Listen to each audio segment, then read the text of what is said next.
But I've been sitting right here all by my time. What it takes to get what's rightfully mine. I ain't gonna finish. If y'all know what that going, you know where that going at. Like, and I won't be tonight. Cause all I got left is my pride. And I will rise up. But anyway, what's going on, people? What is going on, man? As you already know, it is Friday night, which is Friday Night Madness with your boy Six Man K Styles. Boop, boop, boop, boop, boop. And to my stage left with the Randy Orton pose, Mad Mike Sports, the mad scientist. And if y'all guess what the song we just sung at the beginning, hey, we fucks with you. But you know, as we always do before it, you got what we gotta give him, Mike. We gotta give him that. Real. Roll call. Sponsored by High Quality H2O. Mm-hmm. Make sure y'all stay hydrated out here. Cause this weather about to change like a motherfucker. But Oh yeah. today's roll call, as we got for y'all today, we got YMOF Jamal, we got Floyd Donnelly, we got our family here, Mr. Noah Tyndale, we got Jerry Bowie, Nathan Floyd, we got the Black Heart, we got Brian Peoples, we got CK22, Joseph Thornton, Isaac Crimes, Robert Ponder, hey, D Coleman, ATM 534, Blizz 818. We got Mr. Van Terminator ECW. I know he know what that song we just sung at the beginning was. Hey man, we got Mm-hmm. Facts Over Personality. We got Raymond Elder, Jonathan Bell, and we got 1/3 chilling with 2/3 of the heavy hitters. Mr. Jude Oh yeah. Talk Sports in the building. Y'all make sure y'all definitely show him some love. But 16. and we got you can call on Tyrone. Call him. Joining us tonight, man. So, hey, Mike, what's going on, man? What you got for us tonight, man? It's Friday, man. You know. Hey, Uh, how's everybody's day been doing? Like I said, put down where you represent, where you representing. It's Friday. Y'all mhm. chilling with your boys over here. 2/3 of the heavy hitters. What's going on, Mike, man? What we got planned for him tonight? uh,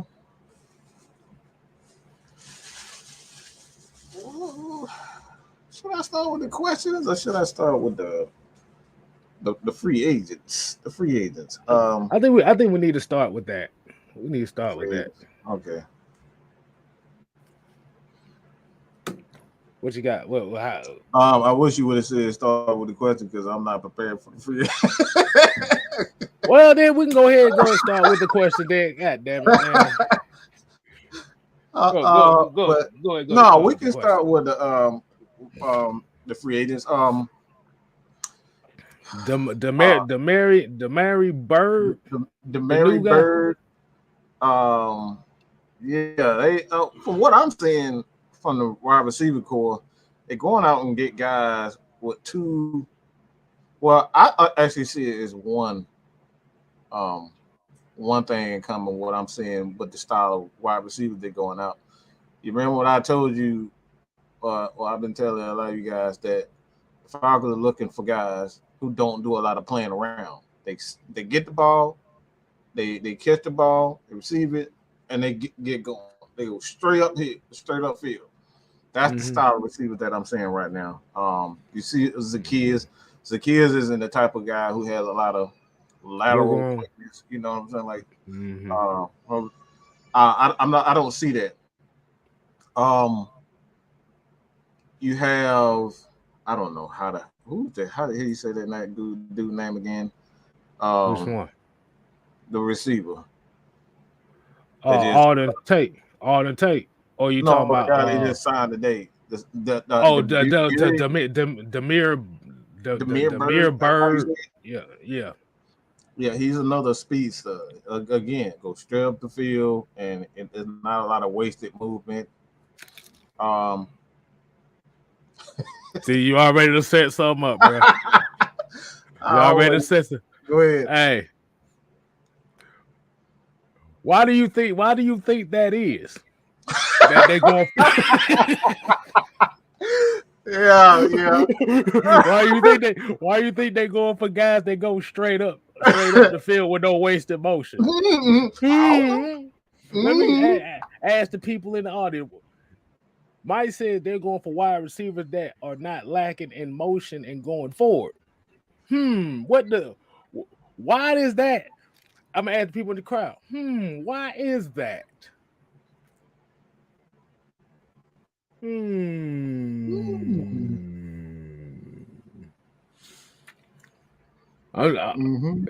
just waiting for a couple more answers. I see one. I see one.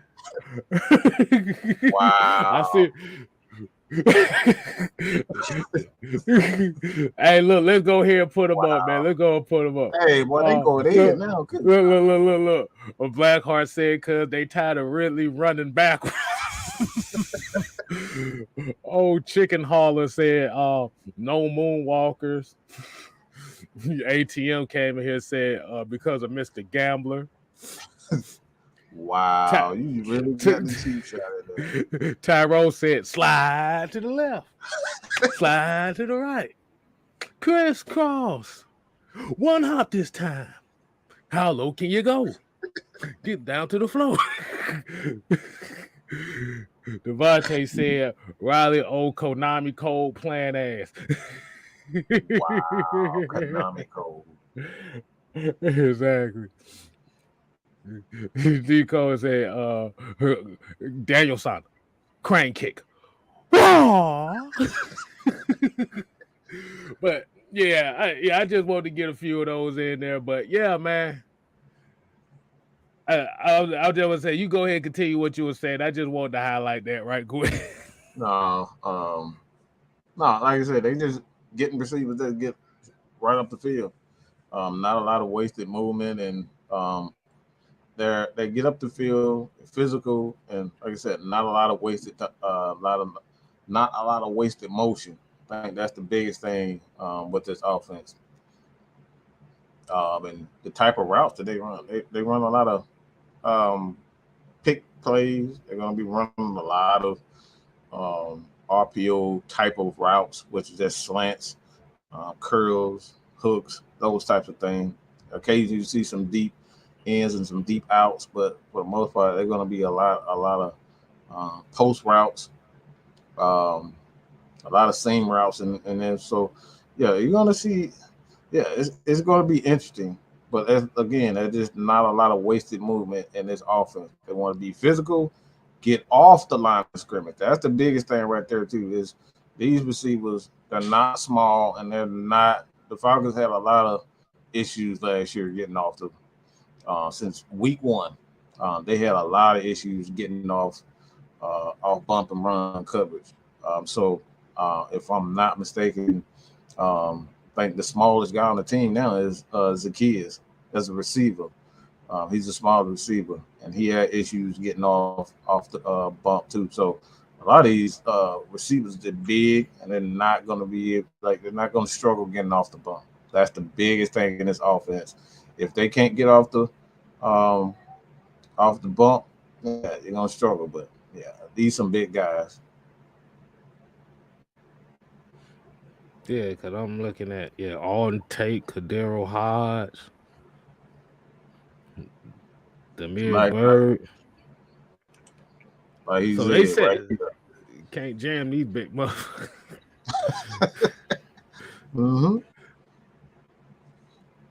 Man, I'm just I know, because if I'm looking at how it goes, like with Demir Baird and Olamide Zacchaeus, like I said, I think they're going to predicate these guys as the slot receivers for the Falcons.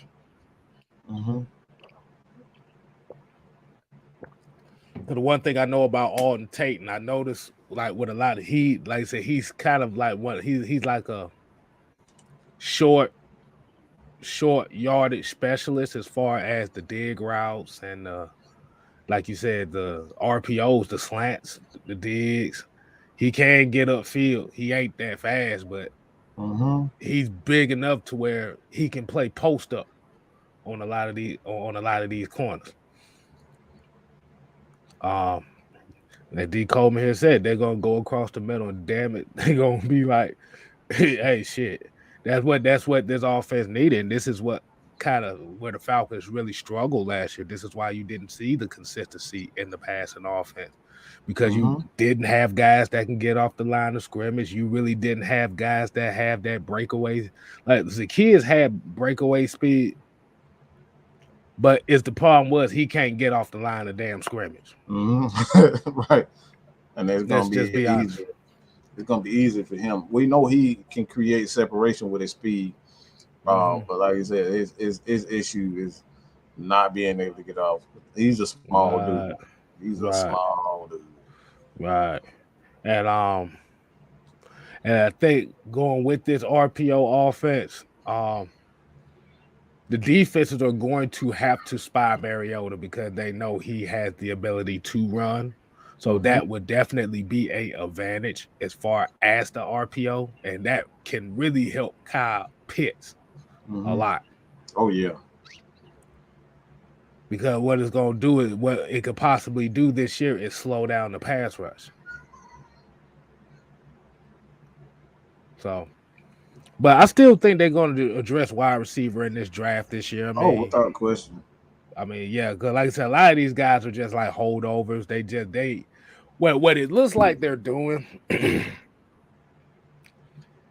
is they're setting up as the position of focus for this year's draft is the defensive line and the offensive line. And that goes into let me see this question. All right. Okay, let's see. All right. So we got Adonis Cody here. Appreciate the question, man. He said, how would you grade the moves made this offseason so far? What positions do you think are appearing to be the obvious focus in the draft prior to these moves?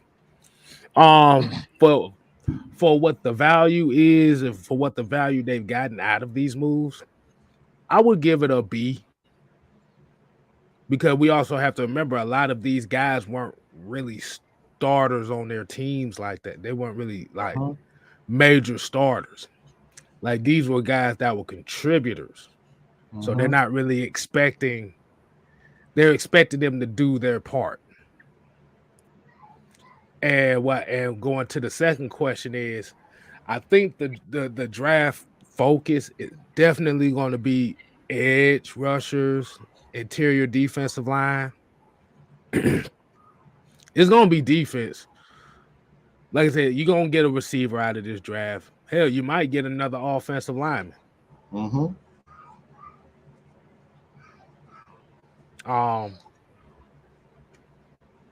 Which brings me to a question.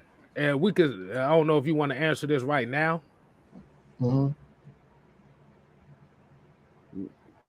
How would you feel if the Falcons would have went offensive line with that first pick?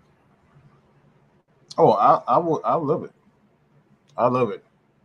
I kind of thought about it the past few days. At some point, you got to focus on depth. I think depth is huge, especially in this current NFL, because injuries happen at any given time.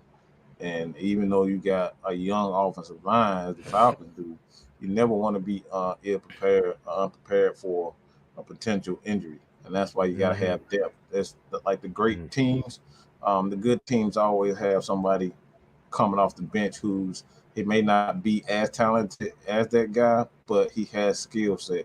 He has that same kind of skill set. And as far as being an asset to the offense. And what I mean by that is, again, he may not be as good as a Caleb McGarry or a Chris Lindstrom, but the drop-off from those is not You still get the same power. You still get the same running ability, the run block ability, which is the Falcons' focus now. They're going to run the ball and be more physical.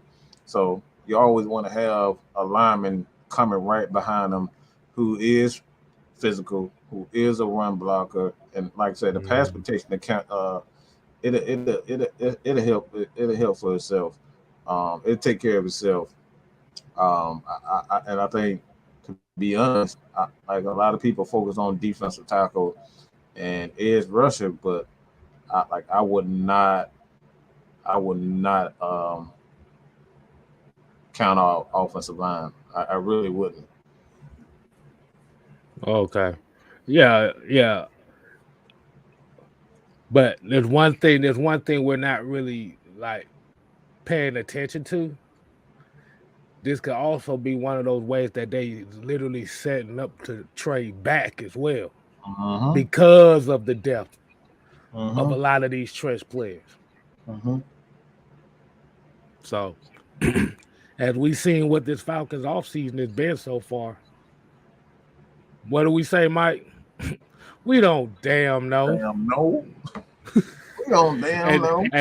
And they showing us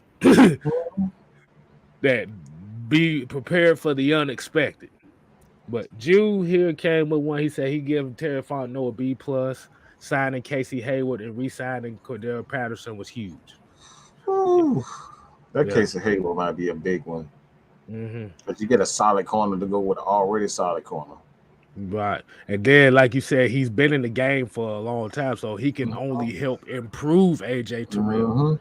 He can help improve Darren Hall. He can help improve Avery Williams. I don't know if he can improve Kendall Sheffield because he can't stay on the field to save his damn life. So Isaiah Oliver came back. Also. Right. Isaiah Oliver was a big one too. But like you said, with all the signings in the secondary, does it sound like that they're eliminating drafting secondary players this year? I would say so. I would definitely say so. It was like it's actually increasing their chances of a team calling up to the Falcons to get to jump up to that A spot to get a Sauce Gardner or one of those guys because Falcons know Sauce. Like they've been that sensitive for quite some time now, so they know him. And to be honest, we had a conversation about money. Money. It's gonna cost money to pay AJ Terrell. And if Richie Grant continues to get better as a DB himself, he's gonna cost money in 4 years because he was drafted in the second round. He doesn't get that fifth year. So those guys those are two players that you're gonna have to pay. Right. And if you end up getting a third guy, somebody got to go. Let's just keep it 100. Somebody got to go. You can't keep all those picks. And I don't know who it was, but somebody brought up the fact it may have been you. We're talking about 3 first-round picks. If the Falcons had 3 first-round picks this year, then in 4 or 5 years, they're going to have to make a decision on signing those guys. And if those guys if they all pan out to be great players, a whole lot of money you got to pay for first rounders. That's a lot of money if they pan out. Right. And Mafi here, he came in. We said, how much better is the team this year than last year? And before I get to that, I think Lorenzo Carter might have been a bigger signing than we think too, because your boy man Mike made a video. He was the first one.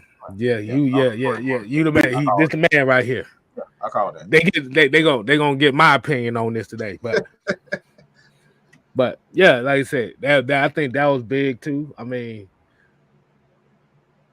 we've seen what we got from Dante. Well, Kung Fu fighting, Kung Fu Panda. We've seen what we got from him. for 2 seasons.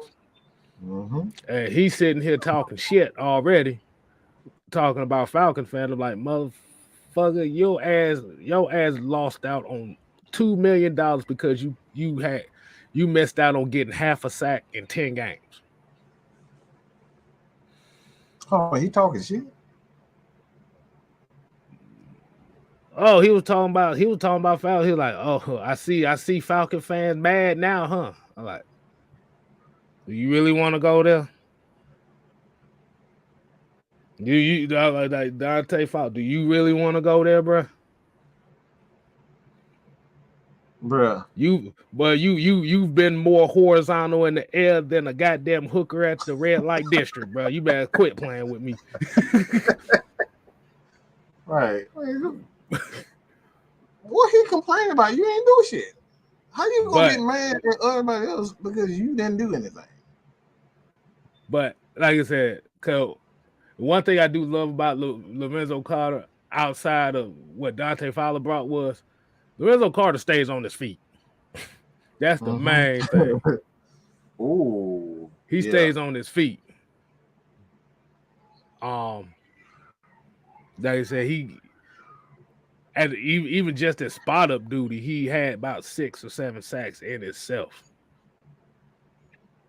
So it's there, but he just don't have the full starter playing time like that. But that's a key one too. And I'm just waiting on to see what they do with Rashad Evans and Kamoko. I had to make sure I said it right. Kamoko Ture. I had to make sure I said that right. Yeah. Better than me. I butcher that name every time I try. Because all this is gonna do is like you said, Ogundeji just gonna get better. He's basically gonna bring you what Stephen Maines bring you, a guy that can set the edge. But at least he can get up the field and make some plays. He's more physical. Ogundeji is a lot more physical than I thought he was going to be honest. I didn't expect him to be that physical. I know he was a good athlete, but he's very physical. I told you, boy. He them hands, bro. Them hands. That's all you gotta say. Them hands. He's real physical. Yeah, like you said, them hands play a big part in that. Like I said, just until he start developing some moves to where he can consistently get around those tackles. But as of right now, like you said, he's a good edge setter. Gears 5 course. I wonder if there's any chance Kyle Hamilton fall, but by the way the reports look like, he might fall bad. But that's what I saw in his tape. He's like I said, like I said, he's big and he's big and he's kind of possessionless on the defense. But athletically, he's not really that guy. I don't expect his. I expect him to be a lot more athletic than what he showed. What he showed that like he did not show well at all. It was not impressive at all. That's not good. I was disappointed, to be honest. I had him ranked higher because his tape, and maybe he's one of those guys that plays a lot faster than he actually tests in those workouts. But he did not look good in anything, and that combine, he really didn't come out in pro days. Yeah. But like I said, you see the talent is there, but is the consistency going to be there? That's the thing. That's going to be the key part. And like I said, that's what I saw from the tape. I like I said, you see it there, but consistently, you saw spurts of I don't know which type thing. But that's not that. But like I said, that stock went.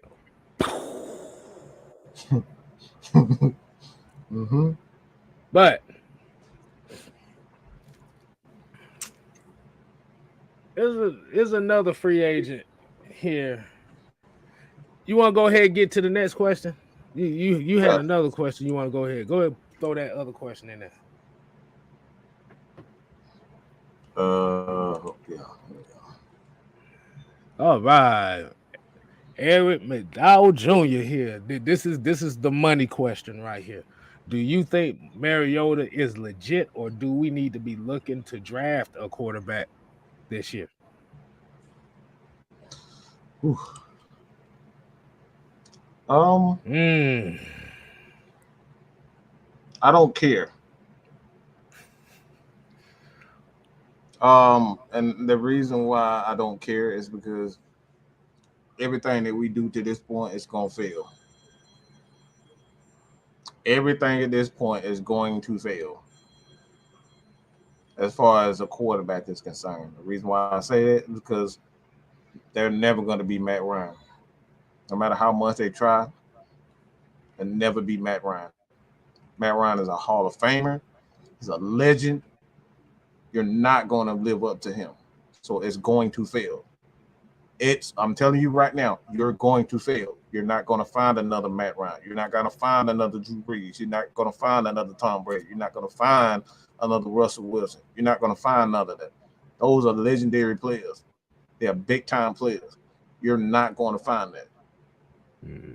So how do you combat that? Building the team around it. Mariota has to do one thing, and that's manage the game. That's it. He doesn't have to be Superman. Matt Ryan is the only one who is capable of being Superman, and that war is welcome. So I don't care. I don't care if Mariota do that. We need Mike Davis to decide he wants to stop tiptoeing. We need to give my Jordan. Tiptoeing in my Jordans. Mm-hmm. Yeah. Oh yeah. Oh yeah. Oh yeah. We don't need to be focused on quarterback. All right, people. We don't need to focus on quarterback because you're going to fail. Okay. You are going to fail trying to replace Matt Ryan. I need people to understand that. He's a legend, a Hall of Famer. You're not going to get another Matt Ryan. It is never happening. So any quarterback that comes in, he's going to have to be, Matt Ryan, come throw a touchdown in the first pass, have 5,000 yard passes for 4, 5, 6 years in a row. That's not going to happen, bro. That's damn near impossible for quarterbacks to attain that type of number and succeed early. We don't need that. Yeah, but I think what it is too. Like I said, I don't want him to be Matt Ryan. We don't need him to be Matt Ryan. Be Marcus Mariota. Be himself, like you said. Manage the game. Build the team the right way. Like I said, I'm not worried about a quarterback this year. Like I said, I like Desmond Ridder. I would feel like Desmond Ridder would be perfect for this team. But would I rather get Desmond Ridder? Now, let me ask y'all a question. Would you rather get Desmond Ridder or edge rusher that can play immediately? You can get at least 2 edge rushers that can play immediately. Or Desmond Ridder, who's going to be bridging, or a wide receiver like George Pickens that can play right away.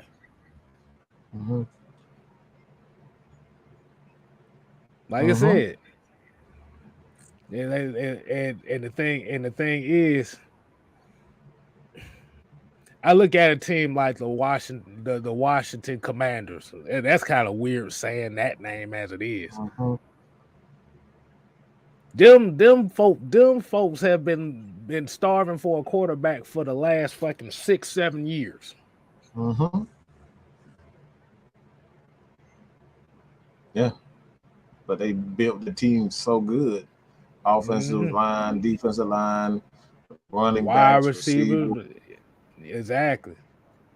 All they looking for is a quarterback. And that's the reason why I say I don't. That's the reason why I say I don't care to focus on a quarterback, because I know the Falcons They Falcons have always did a great job of finding a quarterback Right. under the Arthur Blank, um, Dan Reeves. They know what they're doing when they talk about bringing and finding a quarterback. Mm-hmm. And it's more so Rich McKay. Rich McKay knows a superstar quarterback when he sees it. So I'm not worried about that. As long as Rich McKay is Right. there, he Mm-hmm. knows how to find a quarterback.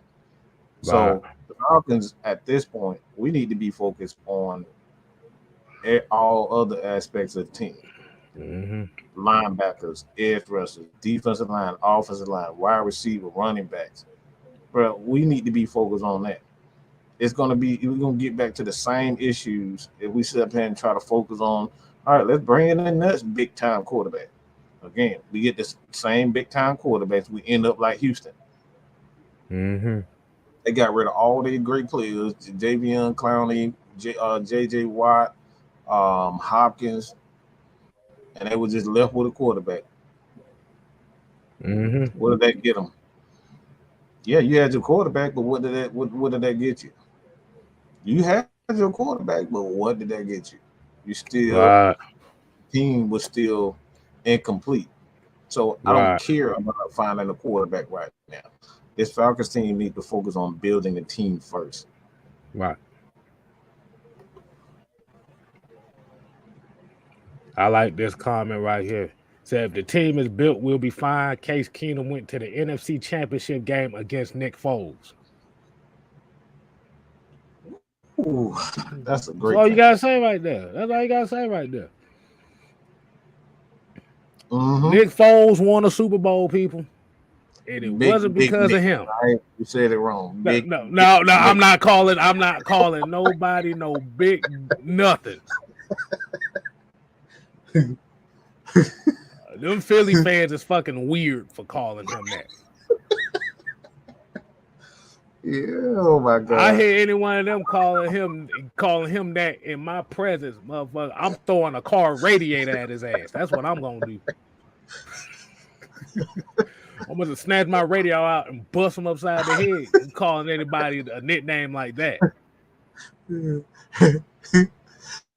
Get the fuck out of here, Oh my bro. We don't like nah, man. Nah, man. I'm about to say. I did that because I knew he was gonna react like that. That's why. Boy, I'm sorry, bro. Y'all might as well go to the Proud family with that shit. I'm just saying. Oh my God. But that's a weird ass name to be calling up. Exactly. How you be a grown ass man and you call another grown ass man bit dick.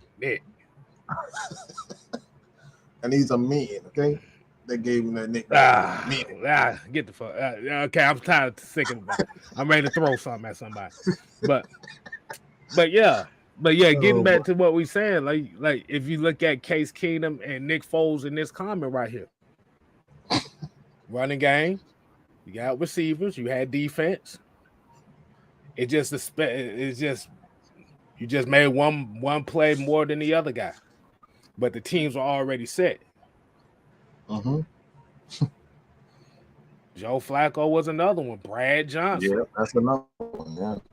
So it can be done without having a great quarterback, but you have to make sure that quarterback. You see what it done started. D. Coleman shut. Wow, I know I didn't see that. Oh my God.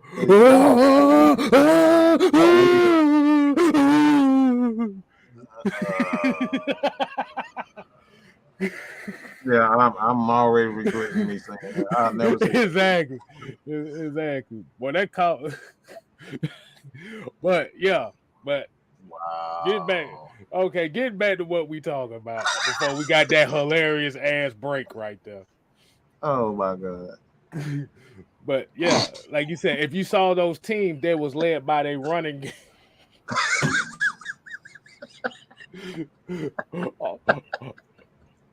Look. The only thing I remember is it was on YouTube. Somebody did a compilation of noises that dude made. It was the funniest I've ever seen in my life.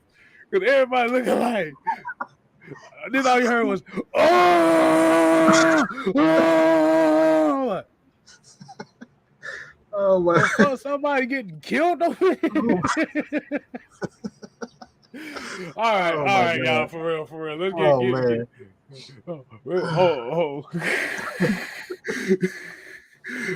let's get back to our scheduled programming, boy. Y'all about to bring out the BT12 moment of the day right there, boy. That booty talk 12 moment of the day right here. Y'all stupid. That booty talk 12. Oh, we got hold on. We got Allen 808. He said, Aloha Falcon fan, Dirty Bird. I guess he's coming from Hawaii. And also shouts out to just the J Rock for joining us. That's one. Oh, yeah. That's one of our that's another one of our family members right here. Y'all make sure y'all showed him some love. Mm-hmm. See, look at this shit. My baby got back. Oh my god! We are bad for it. We are bad for the community, bro. Because we are just bad people. Oh my goodness! Yeah, my bad, man. Mucho Grundy said, "Do y'all consider Stafford a Hall of Famer?" Yeah. Oh. Yeah. I think he's a borderline Hall of Famer. See, but here's the thing, though. Here's the thing, though. I'll take that back. I'll take that back. No, because no. Only reason why I'm saying that too is a lot of people have been kind of harping on us and talking about Matt Ryan is a Hall about our stand about is he a Hall of Famer? Mm-hmm. Notice we didn't say what ballot of Hall of Famer he was. We said he is a Hall of Famer. They're talking about first ballot. We don't know. Mm-hmm. But yeah, I think if Phillip Rivers get in, and I know Phillip Rivers will get in, I could definitely see Matt Stafford getting in there. Mm-hmm. Oh God, I gotta do it. We come through with them island boys. Let's make some noise. We got rid of Matt Ryan and got Marcus Mariota. Them island boys. Oh, I'm sorry, boy. Bart Simpson and damn Sideshow Bob need to shut the hell up because they can't rap. But why? That's all I want to know. I'm trying to figure out why. That's what I want to know.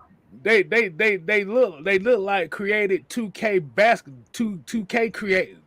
They look like created 2K players. Slow, bro. I'm dead serious. They look like they're a little mentally challenged, and I'm not trying to be like they look like they off. Like when you look at Marilyn Manson, Marilyn, you can just look in their eyes and just like, yeah, there's something wrong with that dude. I can look at them dudes just like, yeah, something ain't clicking upstairs. Like they just like these dudes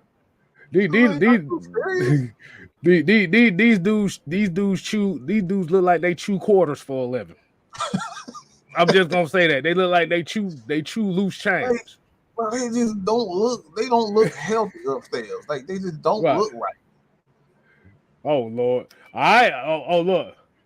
Oh, Tyrone, don't make us hold you to it. He said if Trayvon drops to 8, I will get gritty on live.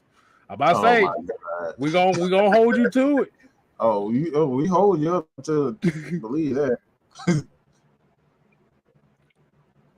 Hey, I like this comment right here. Because this is essentially what we're set all those questions up for. He says, since we've signed all former Bears, why not go after Akeem Hicks or Ed Goldman? We need a D tackle unless we're targeting Davis at 8 in the draft. He just had the key word. They have not addressed this defensive line in free agency. Mm-hmm. Those guys are still out there.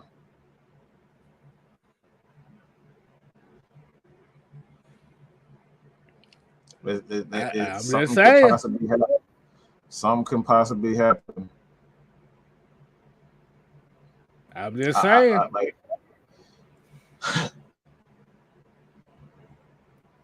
I'm just saying. ATM says it's something wrong with me. I know that. I've been. We I told y'all. But yeah, but this is this. We are part of the unholy alliance. Ain't nothing right with Like, us. What do nothing. you? I claim that. I know somebody. I know I ain't right. Exactly. Because the only thing they really did defensive line wise was just re-sign Anthony Rush. Mm-hmm. Think about That's that. mm-hmm. Is this the Dean Pease draft? Is this the draft that Dean Pease is gonna have most of the say in? Mm-hmm. That's what it's shaping up to That's a do. great point too. That's a great point. Again, we was having a conversation about the Falcons and Thomas Dimitrov tenure, and we went through reasons why a lot of things unfolded. I don't think we got into it as far as like Scott Pioli. Scott Pioli was brought here to be that defensive guy because the guy who was because it was supposed to be a tandem. What people don't realize, it was supposed to be a tandem with Rich McKay and Thomas Dimitrov. Well, Rich McKay had to step away and deal with because he's a lawyer by trade. He was a lawyer first, and he became a talent scout and all that type of stuff throughout the years. As his dad was a coach, but yeah, these like he eventually got to that point. So when we had Thomas Dimitrov and Rich McKay working together, everything was cool. But when Rich McKay went away, we brought in Scott Pioli, and then we had guys. He brought in guys like Tyler Jackson. What's his name? Tyler Jackson. Tyson Jackson. Tyson Jackson. Oh, He brought in Tyson Jackson. He brought in Dontari Poe. He brought in Dwight Freeney. A lot of Adrian Claiborne, those types of guys. These are the guys that Scott Pioli and Rich McKay brought in. But when Rich McKay, Scott Pioli, he wanted to get a defensive back in the not defensive back. They wanted defensive lineman in that draft, and we ended up drafting Calvin Ridley, and I think that's where it went downhill because it's like if you're not gonna let me get me a defender in a draft, at least you can bring in my guy and Dontari Pope. Well, that man didn't want to do anything. Thomas Dimitrov didn't want to give him anything, and that's the reason why he left, because he wasn't giving him everything he was bringing in. Thomas Dimitrov was knocking it down and sending them back. And I was about to say too, a lot of people talking about Jordan Davis, Travis Jones. There's one defensive tackle that y'all need to pay attention to, and I wouldn't be surprised if they pass up on Jordan Davis, and that's for Darius Mathis out of Alabama. For Darius Mathis. Y'all pay attention to that name. Because you gotta have if a guy ain't there playing, you need a backup plan. So pay attention to that. 9 sacks last season as a defensive tackle. Yes, sir. But Mike, I think I want to do it tonight. I want to go ahead and do it tonight.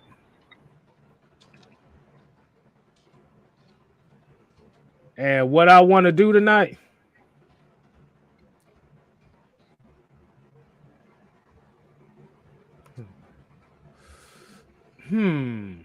what I want to do tonight,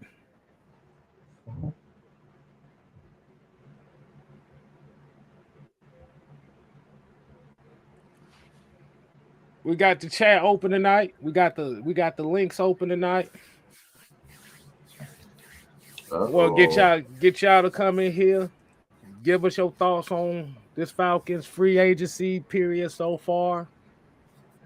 And how do y'all feel about what is y'all confidence in this regime as far as the draft coming up? So we got the links up.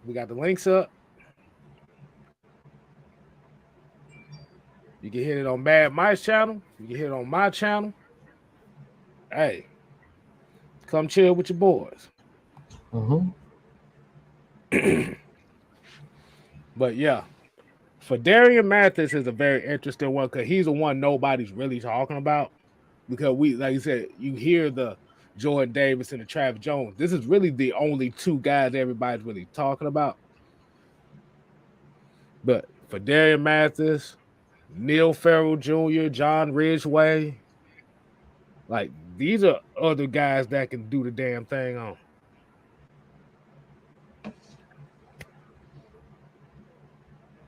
But yeah, like I said, we just waiting for everybody to come on in, chill with your boys, give us your thoughts. That's what I said. We're gonna let you have your thoughts here.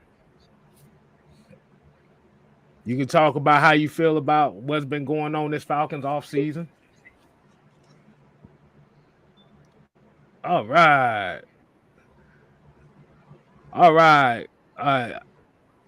Markeith, you thumbs up if you're ready. All right. And we got Mr. Markeith. What is going on, homie? Hey, what's up, y'all? Ain't nothing much, man. How you doing? I'm doing good. I'm checking out some NBA latest today right now. Okay. It's crazy. All right, man. Anything can happen. Exactly. So the Falcons as far as free agency, gotta say, I do like their moves. I'm gonna be honest. I like their moves. And I think that building to what they're trying to do is which I kind of like at this moment is to build a team around try to add pieces to all the other positions before you address the quarterback. Because again, this team needs help everywhere. I'll be honest, needs help everywhere. Needs help everywhere. But they at least doing a solid job with what they got to work with. So solid pieces. So, okay. And I do hope they do address the defensive line and the pass rushers the most in the draft. Again, it's been far too long since they had a good pass rush and a good defensive line. It's been a long time. Boy, yeah, they used to call they call this defense to get ran through. This was to get ran through defense. That's what this called. This was the only fans defense we done had the last few years. Just getting ran all through. Can't get nothing. If they was looking for sacks, boy, you know them OnlyFans might be sack hopping and shit. These motherfuckers couldn't get a sack if they say they damn life. My bad, y'all. I had to get at least one joke in here. True. But yeah. But Giannis was starting them dad jokes in his press conferences. I'm like, okay. So, but there's a player I do like in the draft. I think he plays defensive tackle. He's actually pretty good. I think I mentioned it once before. He plays for San Diego State. Cam Thomas. Cameron Thomas. Cameron Thomas. Mm-hmm. That dude's good. Now Now again, I live in Virginia Beach, Virginia, right? I live in Virginia Beach. So again, it'd be like around 9, 10 o'clock when them Mountain West college football games be on. But I do watch a lot of them. And I gotta say, them programs out there, there's some good football teams over there. They had some good defenses over there. Just gotta get the scouts to go out there. That's all. San Diego State was one of the better defenses in that conference. I mean, hey, this team drafted some players from the conference. I mean, you drafted some good players. So I think we have one. Last year was a rookie that came from that school. It was Darren Hall, right? Darren Hall, and Every Williams out of Boise. Now I like that brother. I seen him play in college. There's another dude I do like out of that school too. He's a wide receiver though, but again, he's got great hands. I mean, the type of catches he was making last season, that's all he's told him. That was just freaking awesome. I mean, dude's only 6 foot, and yet in that game against BYU on ABC that one day, dude caught that pass over 2 defenders. 2 defenders, dang it. He almost scored a touchdown too. It was awesome. And then that one-handed catch he made against Nevada was also nice too. His name is Khalil Shakir. Now I like that. I've been hearing that. I've been hearing a lot of people talk about that name. I haven't really seen nothing on him, so I have to check him out. Because I know I seen. Yeah. Oh, go ahead. No. I was about to say because I know the wide receiver that I've been looking at was David Bell out of Purdue. Now that's the one I've been looking at. He can. I seen him play. He can play. Play. But with Shakir though, the thing is, not other people talk about it. I mean, last year he was one of the best wide receivers in the country. He was like ranked at one time. He was like ranked 11th in the all time out of everybody. He was ranked 11th, and that's really good. And I seen him play at least 2 or 3 seasons before he entered the draft. So yeah, dude can play, man. To me, it reminds me of Calvin Ridley, but with one difference at least. He ain't afraid to get tackled. Okay, boy, I'm about to say you about to have me scared there for a second. That's why I like this dude. He just got great hands. He ain't afraid to get tackled now. He's not afraid. Okay. He'll take it. I don't know about that. He's on my face. My mic looking like, wait a minute now. You treading some dangerous waters now. I seen a lot of Boise State football games now. Hey, it was good last year. He got over 1,000 receiving yards last year with the first year head coach and a young coaching staff. That was last year. And a tough schedule. We're talking Power 5 schedule at least, bare minimum. Okay. So, and they win 75. So, dude can play. So, and he's a deep threat too, and a slot receiver. So, because I'm about to say, I know a lot of us, as far as football fans, we kind of have to get out the mindset of like, okay, we can only get players out of these schools. You're not a Falcon fan. Yeah, I know. We gotta get the whole national title team from Georgia here only. We gotta get all the Alabama players. Like, nah, bro, it don't work like that. Georgia and Alabama players. Right. Yeah, don't sleep on those players in small schools now. They can ball now. Right. Yeah, especially HBCU schools, especially them too. Can't forget about them. Hey, hold on. I gotta hit this comment. I guess they having a comment about. He said Joseph Sidmore said Matt Ryan couldn't win a Super Bowl. What Super Bowl is comparable in the Falcon franchise? That's the question that I have to ask. We still looking for number 1. Yeah. But I hope he wins a Super Bowl though. I hope he does. That dude deserves it. Shoot. Hey, if he do, he do. If he don't, it is what it is. What is up? What is up with this lame ass trolling? Like we're talking about, he couldn't win a Super Bowl. Like there's supposed to be a jab or something. Oh, that. Oh no, like, y'all gonna troll. If y'all gonna troll, at least like be more original. Oh, Matt Ryan couldn't win the Super Bowl. Like, yeah. All right, Mr. 28-3, man. We're gonna have to give you the invitation, bro. You gotta come on, bro. You gotta come on. The one thing about this show, you gonna sit there and tip it tight and stay behind his keyboard like all. Hey, at least look. Hey, look. At least he admit he a troll. He didn't say the key. He didn't say the key words. You know, the key word is send the link. But if you still hanging on the 28-3, bro, you might well be walking around with some bow like jeans a yo on. Mama joke. That's a yo mama joke. That was a yo mama joke. But yo mama so fat. And then we still waiting on the damn punchline. Like, okay, yeah, yo mama so fat. I'm about to say Wilmer Valderrama killed the yo mama jokes with the show he came out on MTV. Exactly. All right. All right. Hey, Alex. Hey, Alex, you there, man? Yes, sir. You know, I stay ready. What's going on, Alex, man? How you doing, man? I'm doing great. I believe last time I was here, it was before the Auden Tate signing. So you know I had to do my research. Right. And boy, oh boy. And boy, oh boy.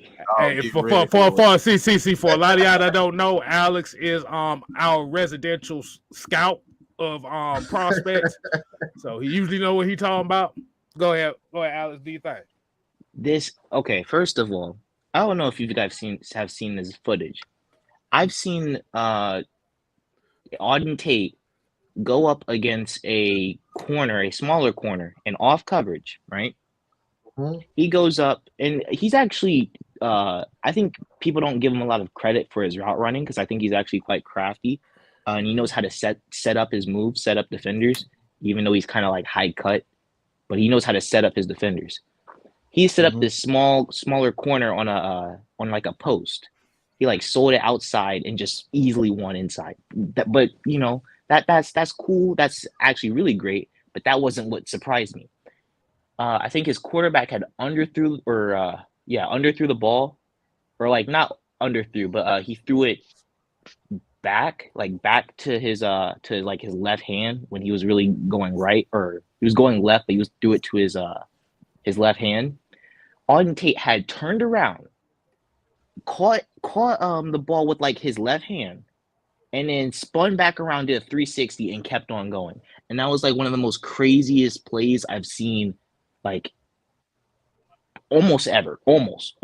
I've seen some crazy plays, but that was great body control. Yeah, but great body control. And he can get off. He's not too like he's pretty good at getting off off press. Like he knows how to use some moves. I think length is a little bit iffy, but like I think he's good. Like he can get off the line of scrimmage. I think timing routes are interesting. I'm not entirely sure how he'll fare, but I know that he got the ball skills, and that dude is underrated in his route running. So like him in off coverage, running some crossers, posts, maybe even some deep outs. Oh yeah. Yes, sir. Another big body. Exactly. All right, Dwayne, what's going on, man? Dwayne, what's good? Hold on. They might have been Dwayne, muted. You muted. Can you hear me now? Oh yeah, we got you, man. What's going on, Dwayne? Oh man, everything's good. I'm over here on the West Coast wearing red and black and Jordan silver. Davis, nigga. What was that? He said, I said Jordan Davis at 8.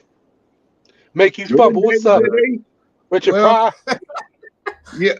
Hey, you know, I look at this way, man. We've heading in the right direction, you know, as far as the regime, and also you know, it's going to take a minute to get this ship turned around because of what they inherited. And I think true Falcon fans need to realize that, you know, and like y'all often say, I'm following the logo. You know what I mean? Whichever way the logo go, I'm going with it because players come and go. And when you get yourself caught up in, you know, who's not playing right, management knows that. That's what they get paid for, right? So it's an exciting thing to know that we're coming in with the right changes in order to get this thing heading in the right direction, but it's going to take time. Yep, that's what I believe. And as far as the free agency, I think they're doing some good bargain basement shopping, you know, as far as getting some good players in there with low cost and get ready for a great 2023. You know, we're going to have some money. So, you know, it's just a matter of just seeing how it all shakes out. Because you never know. You can get somebody in there, you done paid $1 million, and they, you know, they go there and make it really happen, you know? Yep. I said that earlier today. Those are my exact words earlier today, because you getting guys that are hungry. And a lot of these guys, they on their last, you know, this is the last shot. And you get those types of guys, they wouldn't do anything, run through a wall, like they would put their body on a lot, they ready to do anything. So I'm right there with you. And I think, guys, what's happening is fans got to realize something. Just because you get a big name in there, that don't mean nothing. These guys all the time get the bag and they just sit down and sag. You don't get nothing out of it. So the real deal is that you got to get people like Mad Mike was saying that are hungry, starving, and trying to get the bag. Amen. Mm-hmm. Yeah, that's what I believe. What's going on, fellas? Hey, low key, what's going on? Hey, low key, before you go, man, make you fumble. What's going on with you, man? Can't What's call up? it. Yeah, what's up, my brothers? My brothers. What What I do, bro? What's going on, rise man? up. Rise up, baby. Rise up. To be real though, I'm with Dwayne though, man. Like, I feel like I really like the rebuild, man. Like, fans just gotta accept it. Like, and the thing, my biggest thing is like, why would you want to get Malik Willis, right? And just think he gonna come out here and just be fucking Patrick Mahomes or somebody or Russell Wilson the first season. Like, that's not gonna happen, bro. Like, it's not y'all. Fans want to be entertained and not want to win games, bro. That's not how it goes. Like, if you want to tank, go to the Jets or the Jaguars or some shit like that. Like, if you want to tank, bro, I don't want to tank, bro. That shit weak. I don't want to tank, bro. Like, I don't want to tank. Yeah, I'm about to say I gotta make you fumble. I'll let you go ahead and get what your thoughts on this offseason so far, or what you want to get off your chest or whatever. What's going on with you? Well, I'm gonna say this. I'm very happy of the direction we're going.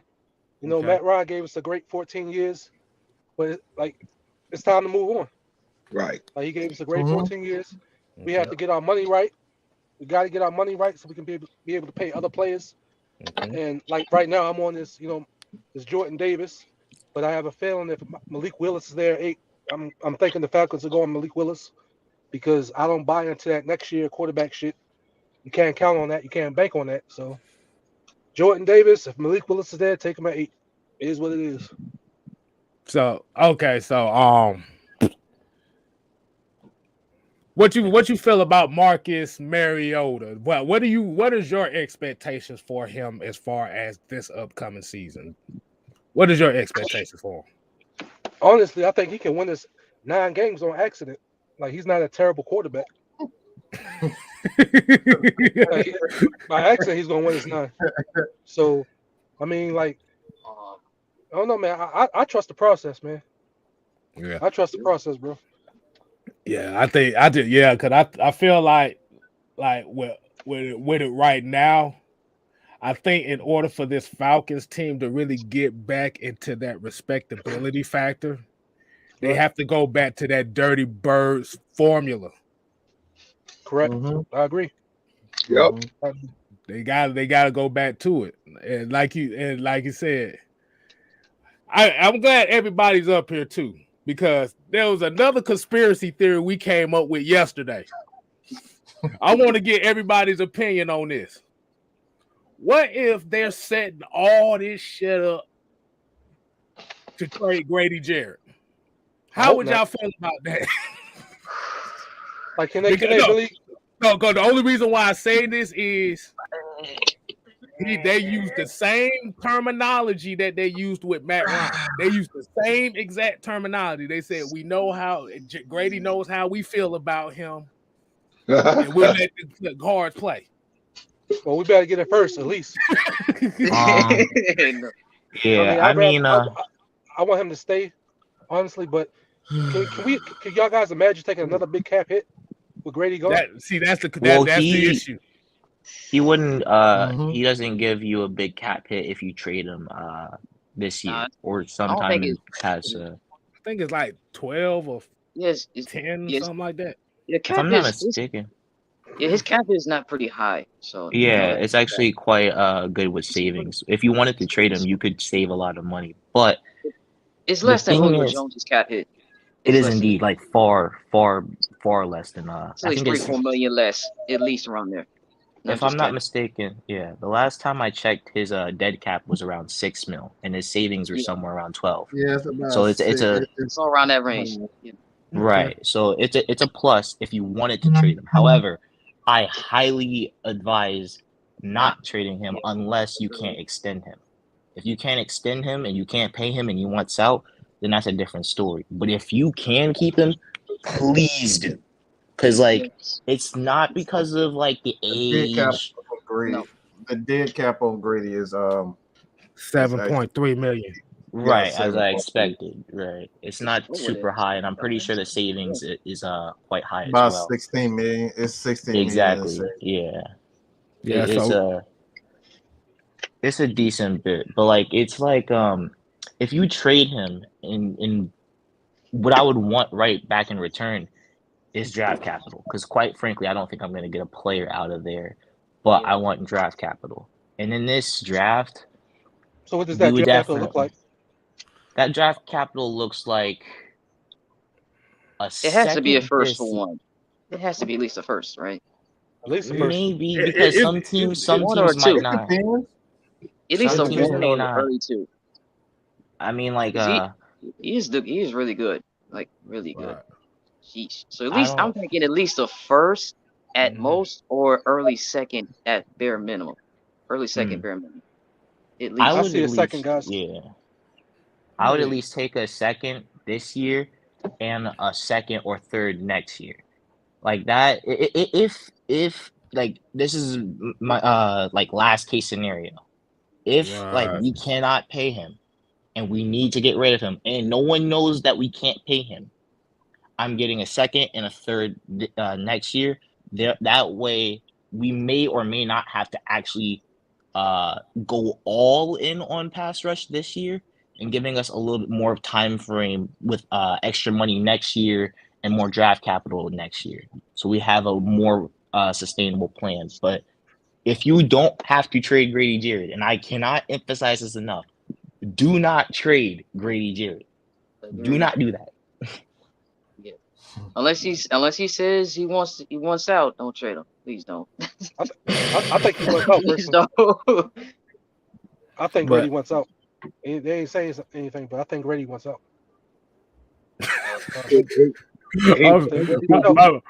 My bad, y'all. Agent Green talking about Edelman that got the side with the Bucks. The real Gears told said somebody said Edelman could go to hell for all I care.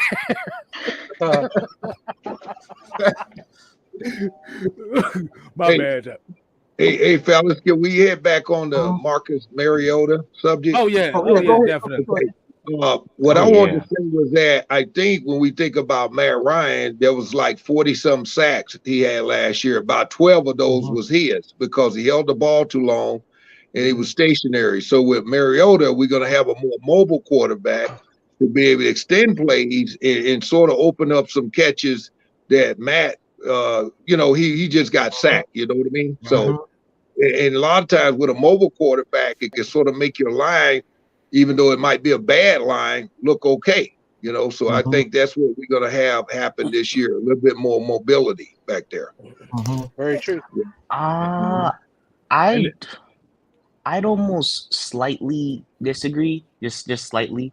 I think that's true. He can extend plays a little bit more than Matt Ryan, but I wouldn't say that Matt Ryan was a statue in the pocket, because he quiet as kept. He actually did quite a bit of. Hold on 1 second before you start.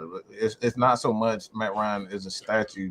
His mentality is more so I'm going to stand in the pocket. The mentality of a quarterback kind of prevents him from extending plays. Matt Ryan has the ability and the athleticism to move around. We all know that, and we've seen it several times during the season. But when you have that mentality of a quarterback, he's been taught no matter what, stand in the pocket, and get rid of the ball.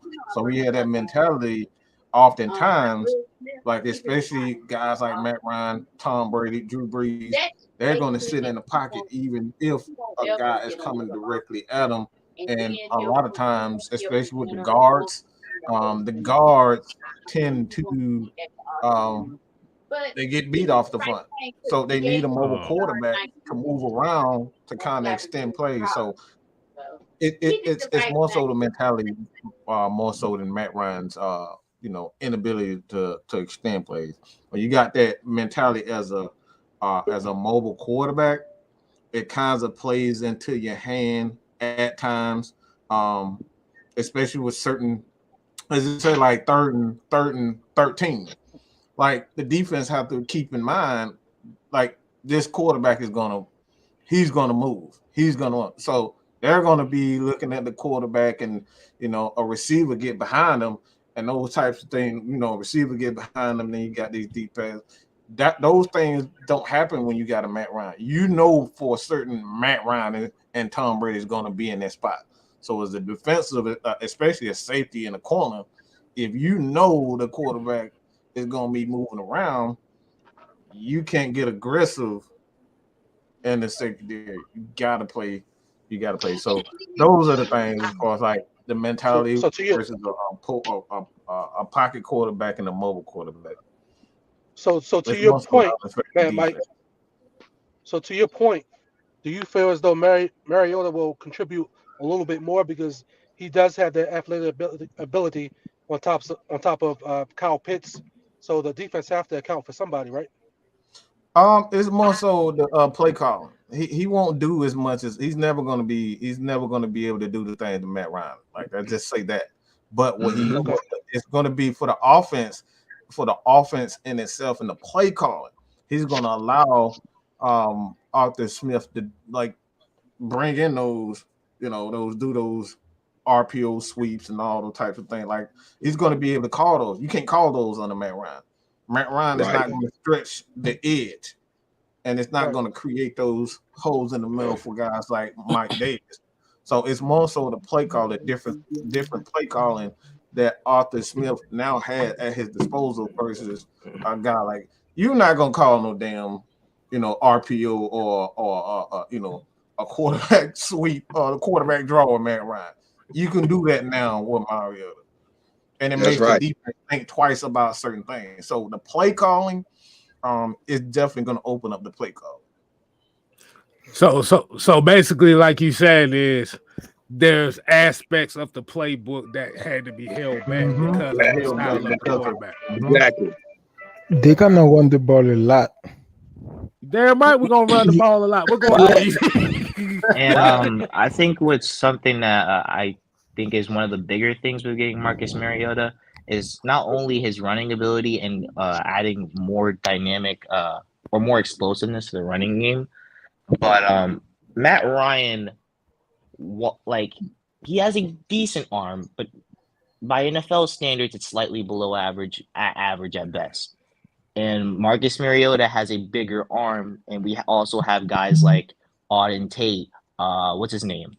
We just got him. Darius Byrd, who runs fast. OZ, who is more, I wouldn't necessarily say fast, but crafty in how he gets open in the deeper portion. And we have guys that can get open deep, which now just means that we don't have to always run play action just to get the deep ball, but we can also maybe even call some shotgun plays. Well, only if the offensive line can block for that long. But I think that having Kyle Pitts, who can get open on fades deep down, and then having Auden Tate that can get open on fades deep down, and then having Darius Byrd, who can get open deep down in the slot, forces teams to play too high, which then means we can run the ball, which that's our strength right now. You see kind of like the how it plays off of things right there, like how you can line up in passing formations and then run the ball and get an easy 5 yards because of how much they have to respect our vertical ability, which wasn't necessarily as prevalent with Matt Ryan. Not to say that it wasn't there, but just wasn't to the same ability as it can be with Marcus Mariota. Mm-hmm. Hey, I think they're gonna use Mike Davis on the goal line and the goal line only. Mike Davis about to be released, man. Mike Davis it's the vision. It's the vision. Like boy, oh boy, did he make some plays that made me think he was blind. I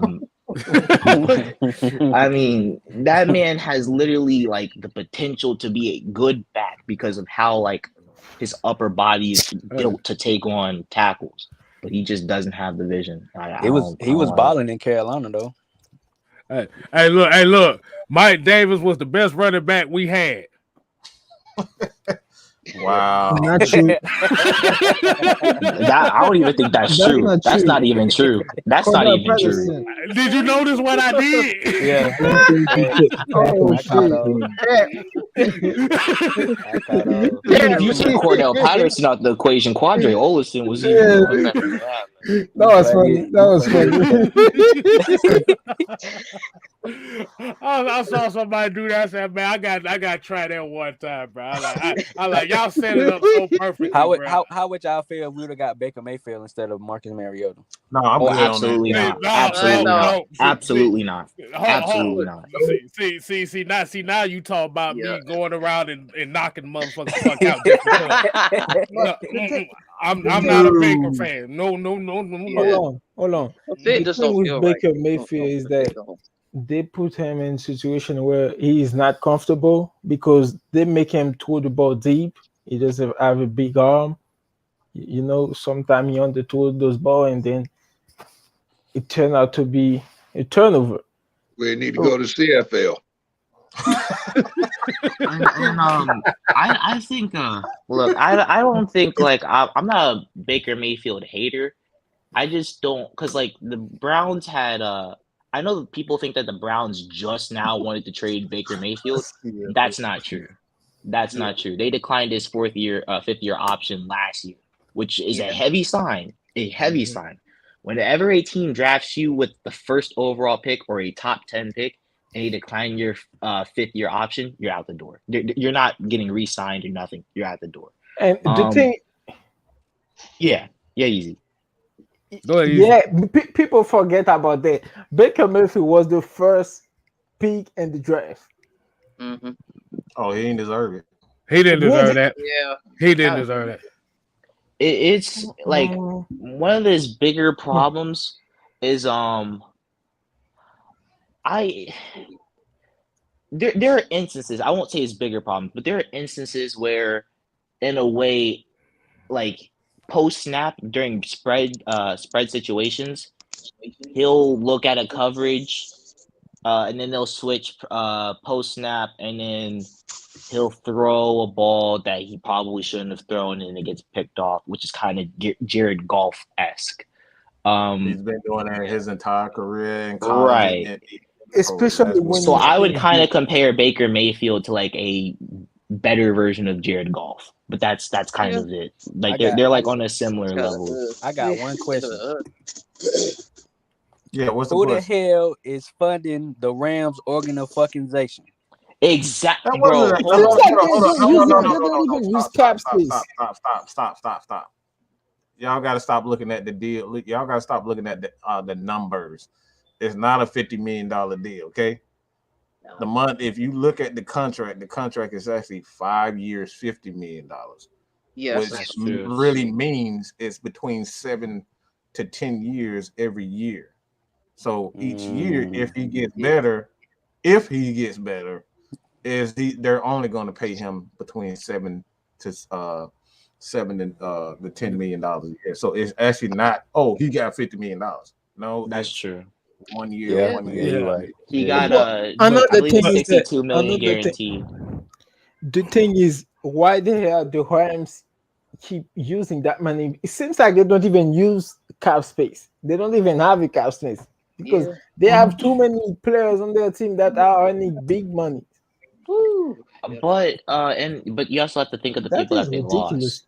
They had lost quite a few players. They had lost Like Von who? Miller, they lost Odell, they had lost Darius Williams, who is debatably a top 10 cornerback. Odell, They had lost their starting nose tackle, and I believe they had lost a lot of pieces on the O-line. They had lost literally a lot of players. Okay, technically they don't even lost their players because they're gonna replace those players by other players and the same calibers.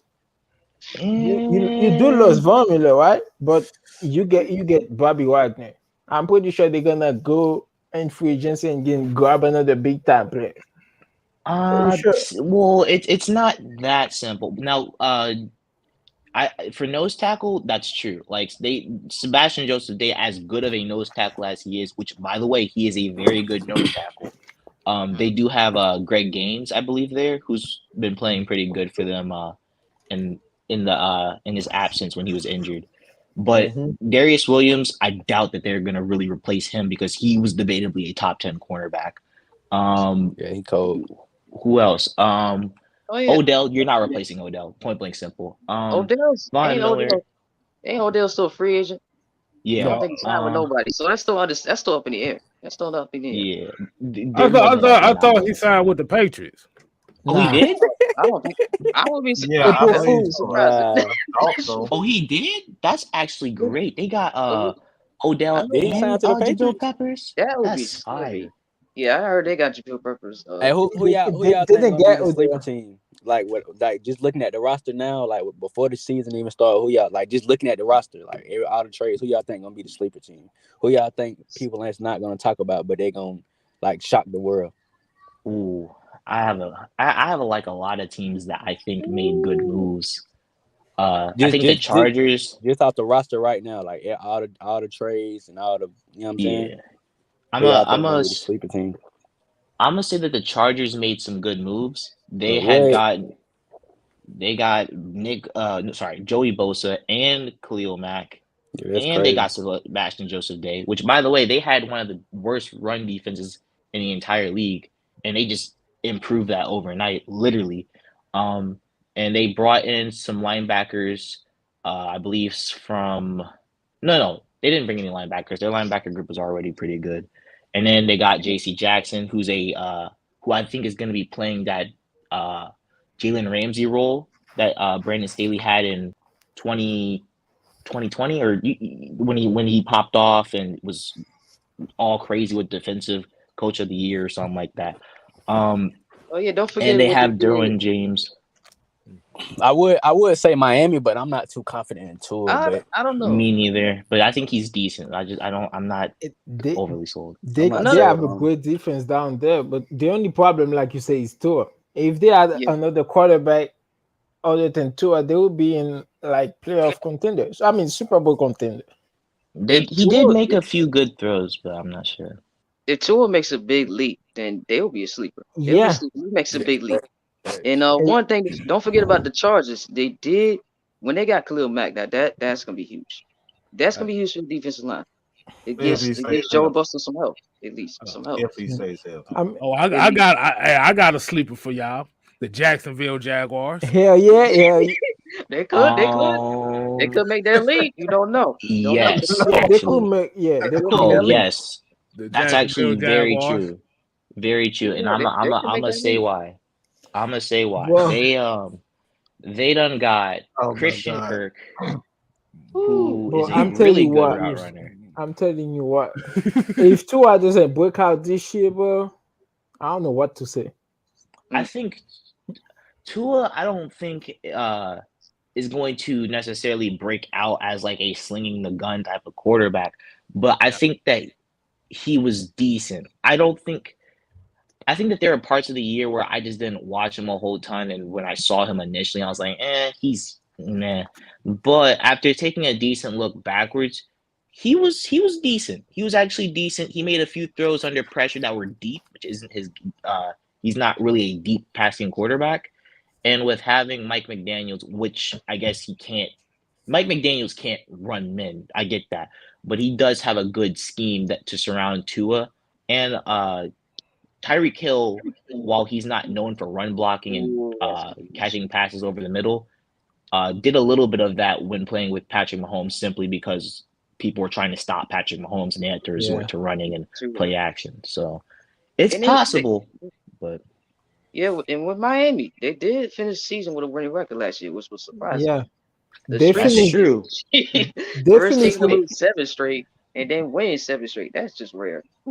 That's true, but they did that with Brian Flores and his good coaching. It was still surprising that he got fired there. Should have stayed. Remember, the year before, they finished with a winning record. They finished with a winning record in back-to-back season, then made the playoff in back-to-back season. So that's pretty impressive from them. Year before they were 10-6, so they were even better the year before. Yeah. But I really think. Did y'all know Matt Ryan was gonna get like before the even Deshaun Watson trade? Did y'all think like Matt Ryan is over with like completely? Like even if we wouldn't pursue Deshaun Watson, do y'all think it was? Nah, I don't think so. I actually considered it. I considered the possibility of it. I didn't necessarily want it, but I thought it was feasible after the Carson Wentz trade. I was like, that team might want to take on this contract. Hold on. And then we're gonna get to Eric. We gotta get to Eric after this. But I think the catalyst of that happened was the Calvin Ridley situation is really what prompted the Matt Ryan trade. Hell yeah. Calvin Ridley got this thing fucked up, man. He like that situation alone screwed up the whole entire plans, because if you think about it, the deal was already set with Philadelphia. Yeah. Mm-hmm. Now, if the deal would have went there, they would have got another first round pick, which means they probably would have got a quarterback. They probably would have got a quarterback and a defensive player, or they could have got multiple defensive players within the first 20 picks. So you guaranteed to get 2 of the top 30 players in this draft. But because Calvin Ridley gambled, compromised his whole entire generational wealth over a parlay, his goof ass ain't got no game checks. And he done screwed up a whole entire franchise. So it's like, okay, damn, we can't get you no help, man. Or they probably would have did defensive player Drake London in the first round. And the fucked up part is that ain't nobody talking about pulling up to Calvin Ridley's house. Nah. Hey, y'all think he won a parlay card? Probably not. I don't even like bringing up Calvin Ridley, but like what I can't understand, and like I don't even like talking about the situation, but I can't understand how you like spend $1,000, $1,500 or more to gamble. I don't know, about $92 million in your future away. That crack make you do He said he was on that booger sugar. That booger sugar. Ain't no way other spend. Like, come on, buddy. You're a millionaire. Why are you betting on parlays? Like, you ain't even putting up real money. Like, parlay is for broke motherfuckers. I know. I play it. I'm telling you, I play them too. Exactly. We broke around here. We play parlays. We know what that shit's about. But go ahead, Eric, man. I see you've been sitting here for a while, man. What's going on, man? All right. How you doing, guys? I gotta get my head around this. Calvin Ridley. Why did you he gambles? I didn't know he gambled. You don't see Matt Ryan gamble, do y'all? No. They don't see Matt Ryan with no outside problems, man. No, y'all don't see Matt Ryan doing that. That was so dumb. I asked my mom doing that. Do you see Matt Ryan doing that? She said no. She said no. No. But how do you feel about this Falcons offseason so far? It's okay. I was shocked Matt Ryan got traded. I'm a huge Matt Ryan fan. I got 2 jerseys of his I might wear this season. And it's been pretty good, but I want Calvin Ridley to go. Yeah. You ain't alone. I do too. Billy G is not my love. Yes.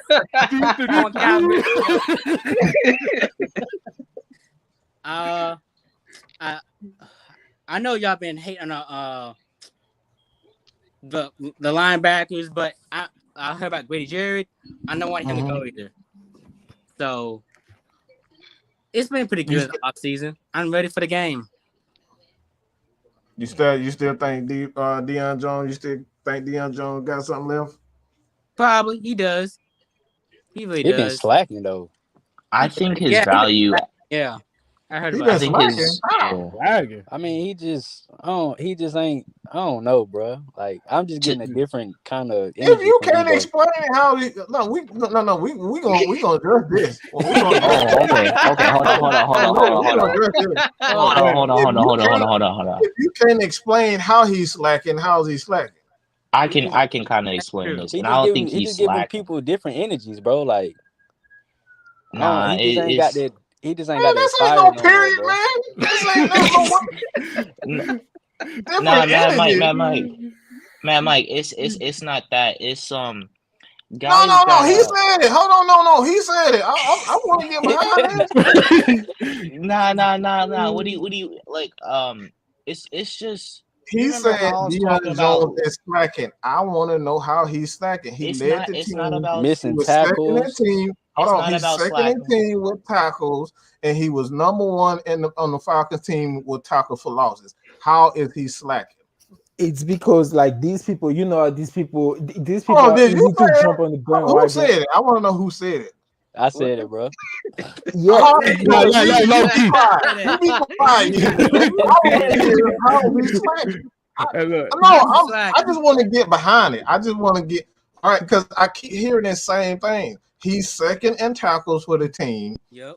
And he's number one in tackles for losses.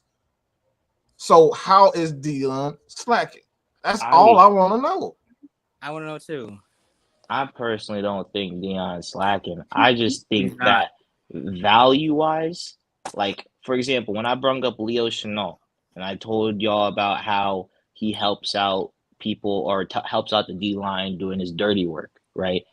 A whole bunch of, as a matter of fact, probably all 32 teams are looking at Leo Chenal like, dang, he probably going to be a first or second rounder because of like how much value like people like Devin Lloyd and Leo Chenal and the guys that can actually do the dirty work and do sufficing coverage are. Like they're rare nowadays, and they're highly coveted now rather than these guys that can. I mean, they can go sideline to sideline, but they may not be able to shed blocks as well, and they might not even be as quick as we may seem or we may think against tight ends or running backs. Like I like Deion Jones, but in man coverage, I don't think he's as great as I think a lot of people are talking about. I think he's good. I don't think he's graded. He still graded well as a cover guy. He's still good. No, we're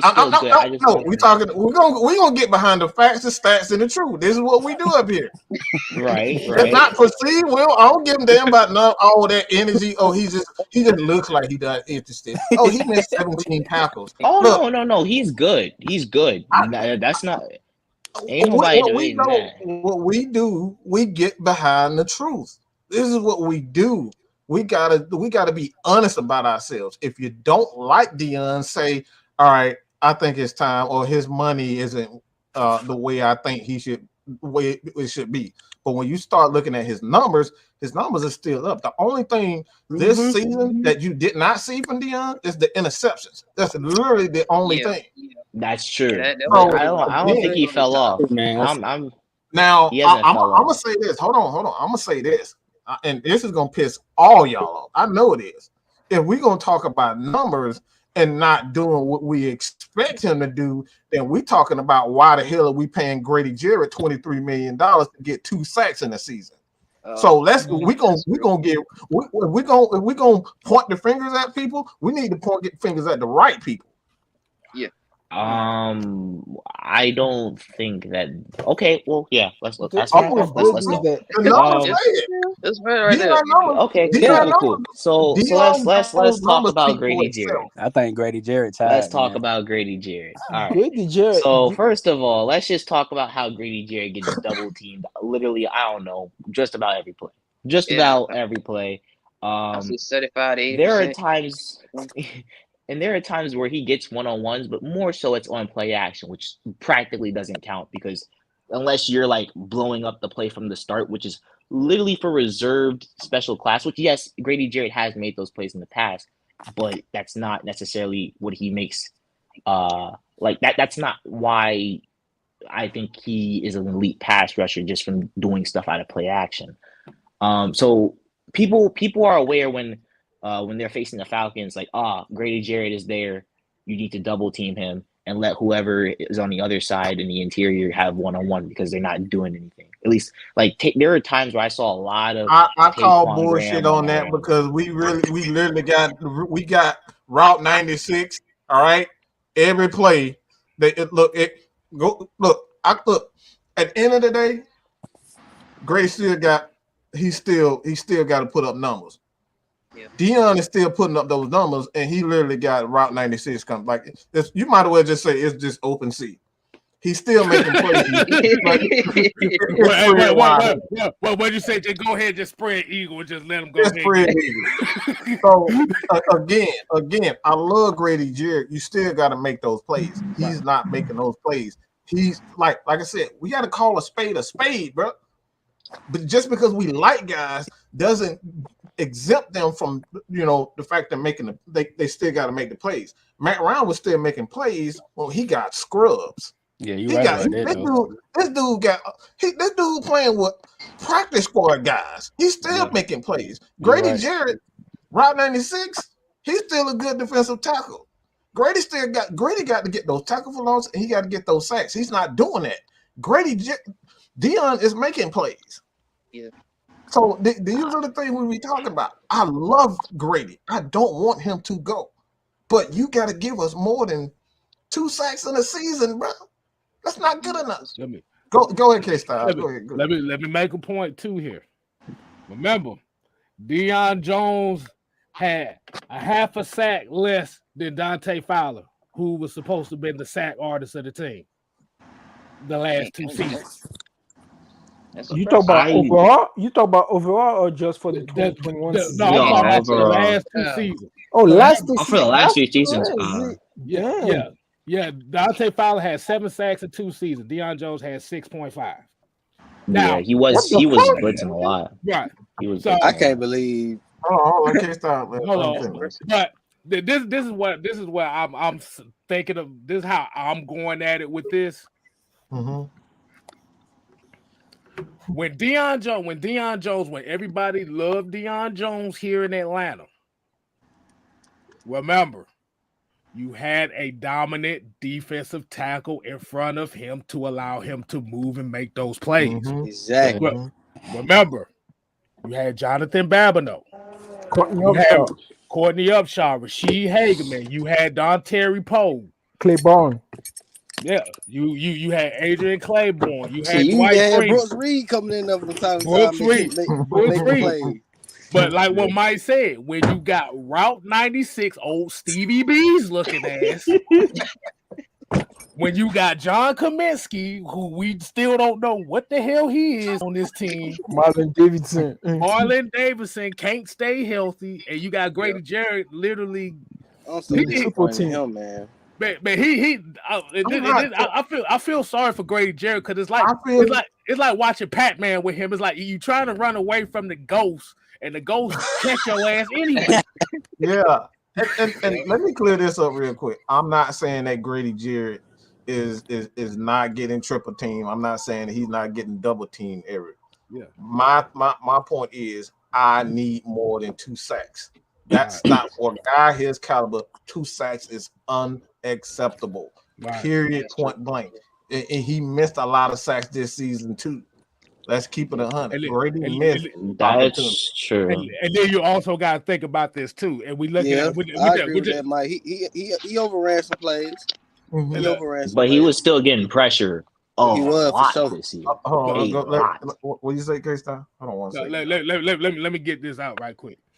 If you looked at last season alone, if you paid attention to last season alone, the reason why he over pursued on a lot of those plays is because remember Fourier was playing a new position too. So right. He had to cover Fourier as well. See, what Deion's role is, he can fit in this system, but you need a thumper, you need a dirty guy next to him to allow him to flow.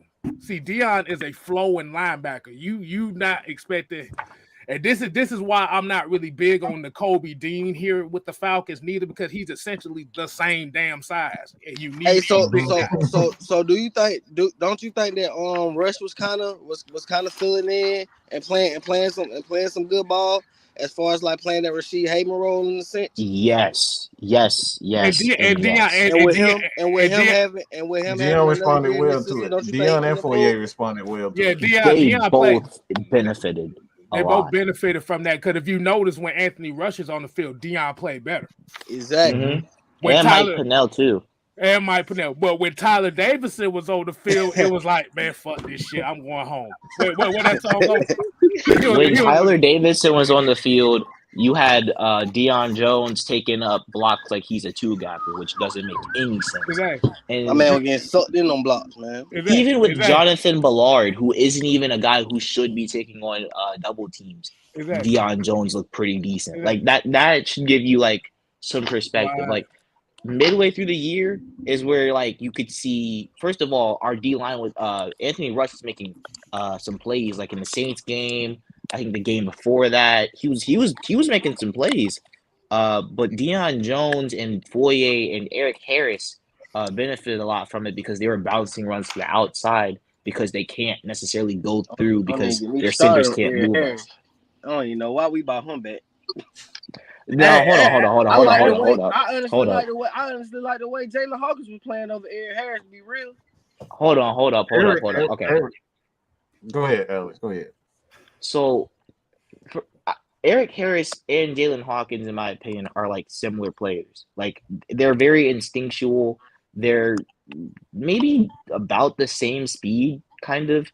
Eric Harris is more physical in the run game, which I think Jaylen Hawkins, for his size, just isn't gonna be that much of a factor. But if there was like something that I don't like about Eric Harris, it's the fact that I wish he had better speed, but also I don't think he plays good against man coverage. Oh, did we get King Fix? Did we get King Fix on? Did you say something? Big Fix. What's happening, man? What you got for us? Going on? Well, like I'm kind of torn because like a lot of the moves and stuff the Falcons making, I wholeheartedly agree.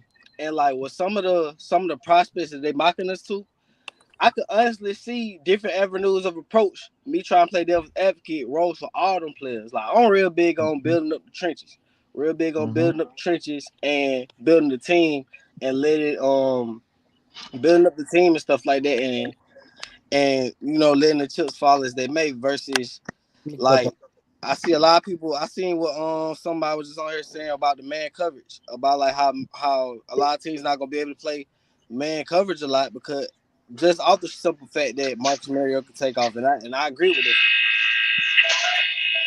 So, oh goddamn, who got the fire alarm? Fire alarm. Oh no, don't do that. My bad, y'all. You good? But go ahead, man. So I honestly can see all avenues. Me personally, I really just want to see how the draft fall. Cause if Trevon Walker there, I definitely wouldn't mind taking Trevon Walker there. If Trevon Walker's not there, Thibodeau's not there, if none of the top air rushers is there, I'm all in for taking Jordan Davis at 8. Because if we can't trade, because we're really in a perfect world, what I really want to do is trade back into like that 12 spot or like we're around 12 or 15. Because that's honestly why I think Jordan Davis will go and take him and get another second round pick, and then at that point we'll have 3 second round picks. So from there we can fill other needs. Like if y'all want to go get a receiver, which me personally I feel like with the moves we made this week. I feel like honestly, shoot, in like the third, we could potentially get a Justin Ross or I like Jalen Tolbert from Alabama, from South Alabama. I like him. Yes, sir. Oh, he's good. Yes, sir. I like yes, sir. So like yes, sir. With this draft being so deep in receiver and with the moves we made, I don't feel like we really would have to even reach up to go get a receiver. In the second, depending on how the draft falls. I honestly like Calvin Austin, but you know what? That's just signing Bird. That's kind of that they kind of the same player in a sense. So, well, with me, like I really like the Casey Hayward signing. I really like the Casey Hayward signing. That killed all suspicion about people talking about we getting sauce. No sauce now.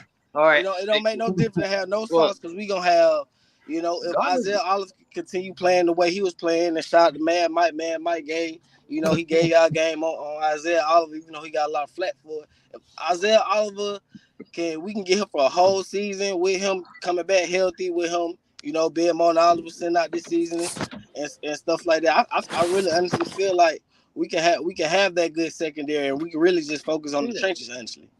Oh yeah. And even go ahead. Oh yeah, I got a question for y'all. About as far as like this team addressing position. So do y'all see this team drafting a corner in like this day 2 or day 3? No. I mean, it depends on what like it depends on what comes up. Hold on there, everybody. One at a time. Because I'm thinking this is one corner that's really good. He did play at Cincinnati. He was right next to he was teaming up with Gunner. Oh, you're talking about Kobe Bryant. I like that dude. If we had a chance to get him, would you be surprised if Falcons get him? Nah, Me personally, I'm not a huge fan of Kobe. I don't think he's bad. I'm not. So okay, because like I promise you, I get flack for judging corners. But this is the truth.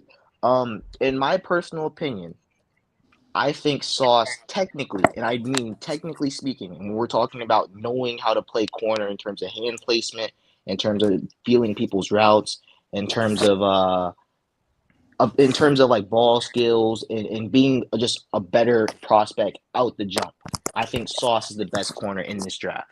For sure. I think easy. That goes without saying. I think Derek Stingley has the way better potential in the entire draft. That's okay, cool. I think Kobe Bryant. Right, that's true. I think Kobe Bryant is a tad bit raw. I think he's decent. He reminds me of like some other corners like Josh Jobe out of Alabama, where he's been experienced to a lot of things. He knows certain things and he's trying to even implement a lot of technique, but he's not there yet. He hasn't reached that point where I'm like, I want to take him. Now, I wouldn't be mad if they took him, but I think that there's some other players that you could take. Now, if they took him like maybe later day 2, like late day 2, maybe early day 3, I'm cool with that because like he has technically speaking, he has a okay foundation that you can work with. But I don't know. Oh snap! As far as the corners go, though, you got to look at it because the Falcons don't have a lot of money right now in free agency. If you notice what they're doing, they're trying to complement some of the good pieces they do have on the team with the guys in free agency. That's why they paired their corner up with AJ Terrell. And if you notice, they're trying to do it strategically so that when the draft comes up, I believe they're going to go heavy with defense and O-line. That's why they're filling up the wide receivers. They're filling up, your corners. They're getting back, your safeties. They're doing all of this stuff so that when they go to the draft, they can say, okay, we just want him, and him. And, they ain't got to worry about trying to finagle nothing. Yeah. If you pay attention to what people are saying, because the player was like, yo, he's excited to play alongside AJ Terrell. And if you think about it, with them two in the backfield, they're going to cause havoc. So each piece that we're getting, like Auden Tate, you see them catches he's making? This dude is... man is a monster. Can you imagine him and Pitts on the field at the same time? It's like it's like defenses are going to have to pick their poison when it comes to the Falcons in certain areas. So I'm saying pay attention to what they're doing in free agency. They're playing chess. We don't got a lot of money. Let's compliment the players that worked for us last season. Fill these spots up so that when the draft comes up, we can go ahead and get these playmakers that's really going to like solidify this team. I promise you, Auden Tate is like T. Higgins at home. Like we got T. Higgins at home. That's what Auden Tate is. I like that comp. He's like, we got T. Higgins at home. That's literally what Auden Tate is. I'm not even joking. I got a prospect question for y'all. How would you feel about Daniel Falele as a Falcon? Hold up. Oh, heck no. Okay. Now, I say this. That man Do might not get He raw. fooled. Do not get fooled by him being 6'7" and 350. Do not be fooled. That man does not play like he's 6'7" and 350. Do not be fooled by his physical. He does not play like he's big, like he's a big Samoan about to like knock a dude out. He don't play That's like a wall with roller If skates. we got Falele, we gonna watch him get. We gonna deal with the same growing pain we dealt with Jaylen Mayfield this year. That man. Oh no. He don't even like that dude. Doesn't play to how big he. That dude is massive and doesn't play as big as he should play. Like, Ikem Ekwonu plays like how Daniel Falele should be playing. Ikem Ekwonu plays like Mekhi Becton. Like that dude is IHOP. That dude right there, Ikem Ekwonu is IHOP. That's what he is. Hey, make sure you specify what kind of pancakes he do. I mean, he might with maple syrup and add a little bit of strawberries on it. That's the full stack. Yeah, that's the full stack. Yeah. Yep, full stack. Yeah, buy one get one right there. That's buy one get one right there. Dude is like a wall with roller skates. That man will push you into next year. That is who he is. Hey, well, look, hey, let me ask y'all something. Was y'all watching the Hawks game when they had the Georgia players up in there? They had your boy sitting in the audience. Yeah, I think so. Bro, you see how you see how he like he's sitting 4 inches above everybody else around him. Yeah. Jordan Davis was like 4 inches above everybody else in the crowd while he was sitting back. Yeah, man, he a big dude. Man, we get Jordan Davis, man. Like, this might be a hot take. We get Jordan Davis. I feel like, personally, we instantly can have a top 15 defense easy. If we get Jordan Davis, it changes the mentality, man. It changes the mentality of how offenses are gonna come at you now. Because I'm gonna just tell you, would you just walk up to Mike Tyson and just say, "All right, Mike, I'm about to punch your ass in the face"? Nope. Why would you not do that? Because he's intimidating, right? Hey, you see my face? I'm looking like he look crazy, right? So you got a big 6'6", 340-pound guy. You gonna think twice about trying to start some shit with him, right? Yeah. Right. May I just say, that's the reason why you need a guy like that, because as much as he may not be, super crazy athletic, he's still 6'6", 340. Right. And he can move. Yeah, that dude fast. 4'8". May I? Damn. May I just say that dude is? I gotta say something like this. I gotta say something about this right here. What? If you think, hold up. If you think he's soft, I don't know what the fuck you been watching or what the fuck you smoking, but I need some of that. Hold up. Really? Come on. He on that goody goo. Hold on. And I ain't even. And everyone knows this about. Everyone knows this about me and Jordan Davis. I wasn't the biggest advocate for Jordan Davis, but I'm cool with the idea of taking him, because if you have Jordan Davis and Anthony Rush on the same field, let's just say you throw Grady Jarrett in there. Actually, you know what? Let's just say you throw Nick Thurman in there. You're not running inside. You're not doing it. Well, look at this though. If you put him in there, and I've said this many times, if you put him in there with Anthony Rush, Deion Jones is gonna eat. Grady Jarrett numbers, they're gonna eat, because Deion Jones is gonna hunt. He's gonna be able to roam as much as he wants to. You ain't got to worry about teams trying to run it up the gut. And then Falcons is already good with setting the edge. That first of all intimidates offenses. Let's just say, i.e., Tampa Bay. Now you got that. Now you got that line. Brady like, oh yeah, they ain't playing. So Brady now already. now they know. Yeah. So now they know that, okay, I can't sit back in his pocket no more, or I got to get the ball out. So now it opens up that pass rush because you don't have to worry about Grady Jarrett getting double and triple team, and you don't have to worry about them zeroing in on Deion Jones. True that. Good And Lord, hold on. man. We May I already just see say? that. We already May I see just Brady say? got weakness going up the middle, getting pressure up the middle. So you get Grady Jarrett and Jordan Davis coming up the middle at Brady. Oh man. And I know maybe some of y'all may have been wondering why Devondre Campbell was an All-Pro. I certainly was because I didn't expect it. I didn't expect it either. Exactly. That guy plays in a too high cover 4 quarters scheme. He downhill. He plays in a quarter scheme where they have Kenny Clark and big guys up front and edge rushers. Let me just say this before. Like I know you agree with players, but when you're asked to do one thing, you're gonna look a lot better to do. You're gonna look a lot better. Exactly. Yeah. Exactly. That's exactly what I was getting to. That's exactly what I was getting to. He's not asked to cover. He's not asked to blitz. He's asked to run and tackle. He's asked to penetrate. That's all he's asked to do. That's all. Yep. Like literally, he gets free lanes in his decided 2 options. He has 2 options as a linebacker, and they make the scheme very, very easy for him because of the players that are surrounded by him.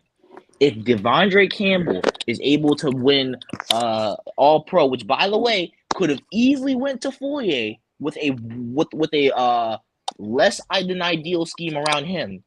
Imagine what Deion Jones is gonna do. Okay, like with Jordan Davis and Anthony Rush and all these big, massive human beings in front of him. And imagine if we sign Rashaan Evans. Oh, running. I would like to see that. I would like to see, to be honest. Yeah, that's game over right there. Hey, Dre was talking about the great Khali, big man wall with roller skates. He was talking about that guy. Oh yes, indeed. No. He's indeed correct. He's indeed correct. Okay, I fully concur. But quite indeed.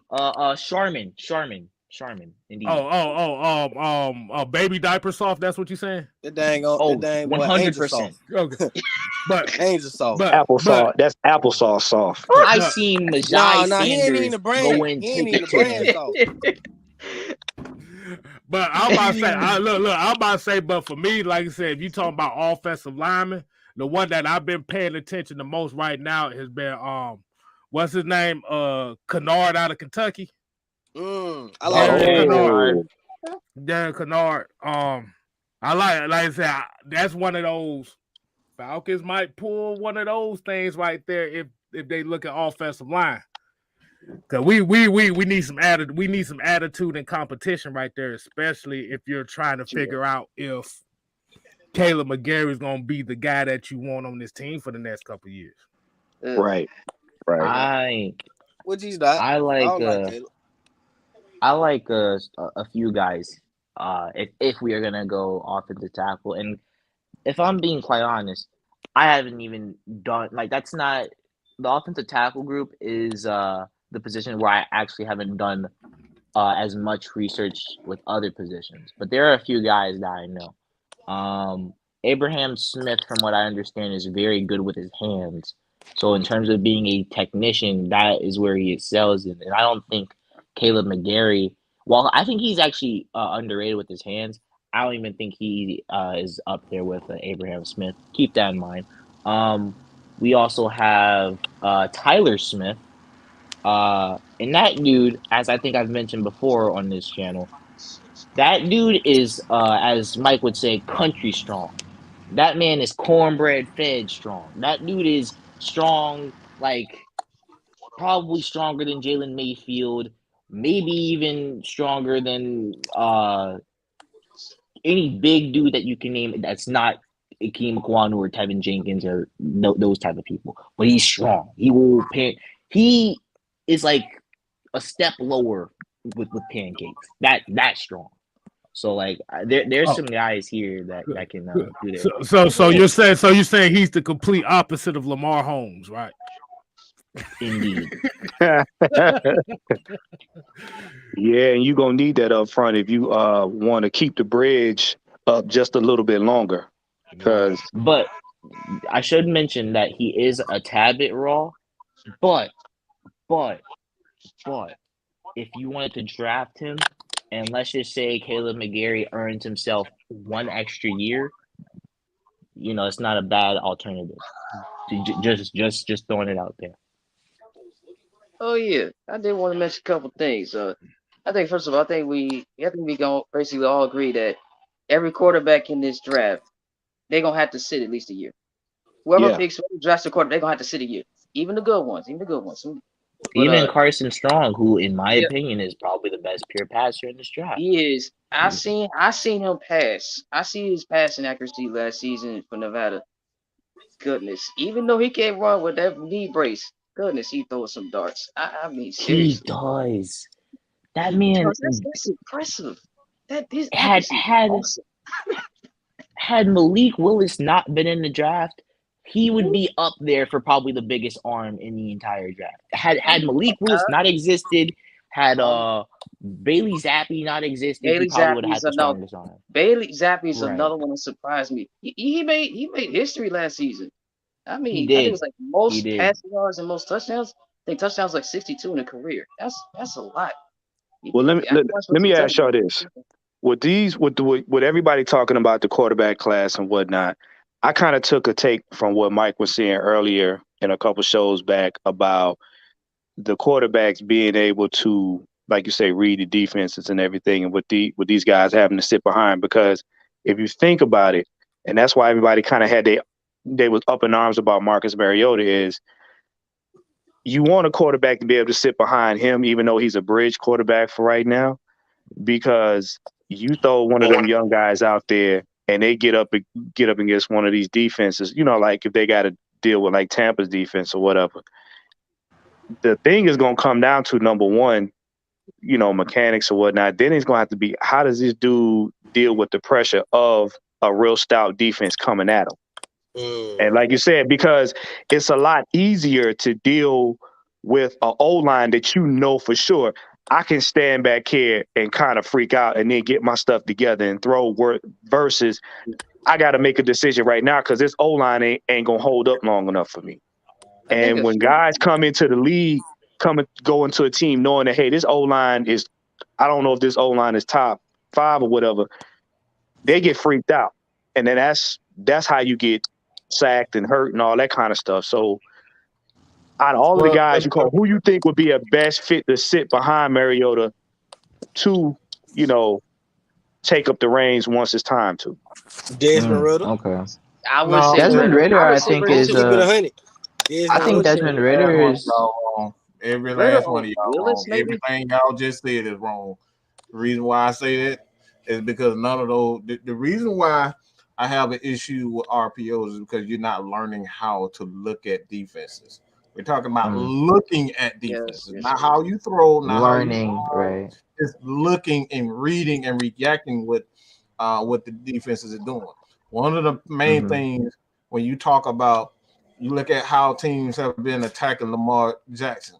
They've been attacking him by using a lot of stunts. That what they'll do, they'll overload, and then allow those guys, when they overload one side, they'll switch these guys. Lamar thinks the left side is open, but they looping these guys around, and Lamar gets trapped. This is why the RPO is so dangerous. This is why the RPO is so dangerous, because you're not teaching these guys to look out for those loops. And this is why you saw last year with Mike Walker.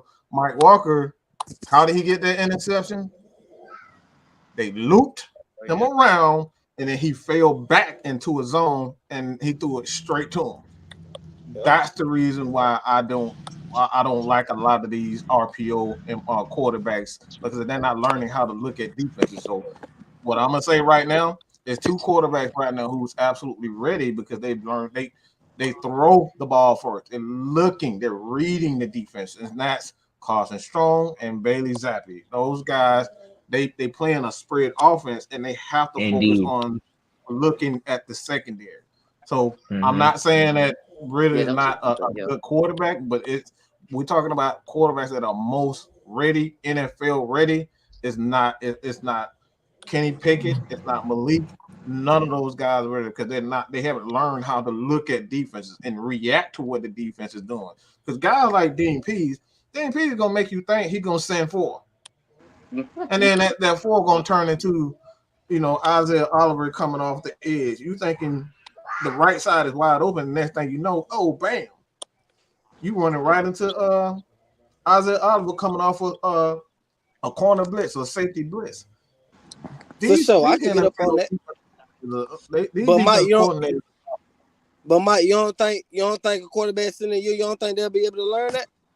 I think Desmond Ridder. I think Desmond Ridder isn't bad. Like he's played under center, which I'm not sure if a lot of players in this draft class have played under center that much. Even Carson Strong, I don't think has played under center that much. So I think that's a plus because being able to do rollouts. A lot of quarterbacks in the NFL don't play under center like that anymore. That is true. Yeah. And a lot of quarterbacks also don't. A lot of quarterbacks also don't call their protections. That's something that Malik Willis does pretty well. Because he had the reins there, but actually that's not true. That's actually not true. That's actually not true because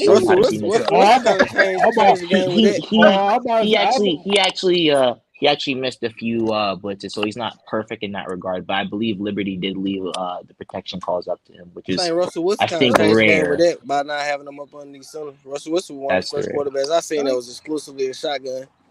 And Trey Lance is also a quarterback that had full control over his protection calls at he did. Not North Dakota too. Yeah, I think that when that his last full season he played, things like 42 touchdowns, no interceptions. That was shocking. Yeah, I ain't see that coming. Even in FCS level, which is good. No interceptions in the full season. That's to be honest. He did throw turnover worthy plays. He did have some turnover worthy plays. They just didn't. It just never happened, yo. But, yeah. So I think if Mariota can get his 8 wins, this year, I think we should give him a shot. I think we should. I'm telling you, I'm high on Mariota. With the schedule we got, especially if we get Mariota from when they went to the playoffs and they beat the Chiefs when the Chiefs was up 21-3, when they like 2018-ish. Yeah, something like that. I think he kind of won. He kind of won the game by himself. If you give Mariota some protection, knowing he knows Arthur Smith's scheme, it's going to be a little bit easier for him to do what he do. And then, like I said, him being mobile, that what's going to happen is all of the teams got film on the Falcons from Matt Ryan's last year. They don't know how Mariota is going to fit on the Falcons this year. So you're coming into the season again with another surprise for all of the defenses to have to learn again. So that kind of gives them an advantage as long as you can give him protection enough for him to do what he's got to do. Exactly. And then what I saw a lot, because I went back and watched that game, that Kansas City game. What I did see, I saw him going to Jonnu Smith a lot. I saw him going to Delaney Walker a lot. The reason the boys was getting open is because when Mariota was rolling out right, when he was rolling out left, them linebackers was sucking in, and he was hitting them across the middle. He was hitting Delaney Walker. He was hitting Jonnu Smith. He even hit Corey Davis a couple times. Now plug in Pitts and plug in other dude. You see what I'm saying? And also it opens up Arthur Smith's playbook, because remember, one of the things that a lot of people was complaining about is, well, ain't Arthur Smith going to open up his playbook? Well, like Mike said, if you got a quarterback that's basically taught to stay in the pocket, you have to go with those plays that benefit him in the pocket. But if you got a quarterback that can kind of get out the pocket and, make stuff happen, he opened up them plays that a lot of these teams now still haven't seen yet. So that gives the Falcons more flexibility when dealing with teams that's got, maybe a front 4, a front 5, or even a front 7 that's formidable. Now, I think what's interesting is because first I'd like to say, like, I am very, very high on Marcus Mariota. I've said this a few times that I don't think he places the ball in danger, at least intentionally speaking, with decisions. And on the rare occasions, or not rare, but on the few occasions that he overthrows the ball, I don't believe it's necessarily an accuracy issue, as I've stated before. Now, I'm not saying that Marcus Mariota is going to knock our socks off this year because we have a really tough schedule this year. Yeah. But I do think that Marcus Mariota is a good quarterback. I think he's a good quarterback in his skill set. I think he has a good arm. I think he doesn't place the ball in trouble, and he has the ability to work through his reads in a spread offense. I've seen it before. I know he knows how to work the quick game. He can run. He can do it all. Like I think The people talent's are definitely there. exactly. I think people are saying, "Oh, he got benched," and then moving off of him. But really, he got benched, and I'm like, why did he get benched? Like he threw 2 interceptions in one game, but before that, he threw 1 interceptions over like 5 weeks and was playing like really, really, really, really good. And I'm like he was trading blows with one of the better quarterbacks in the league, and I'm like, y'all benched him for Ryan Tannehill for 2 picks. Well, you gotta understand too. Both picks were because of pressure. I I think that was believe. a Vrabel decision. Well, yeah, that's what I'm saying. I believe that Vrabel had his man. He had who he wanted to play because remember, Arthur Smith was an offensive coordinator, so it's a little bit different. He wasn't the head coach, so I believe they had the man that they wanted to showcase. Not saying that Mariota wasn't good.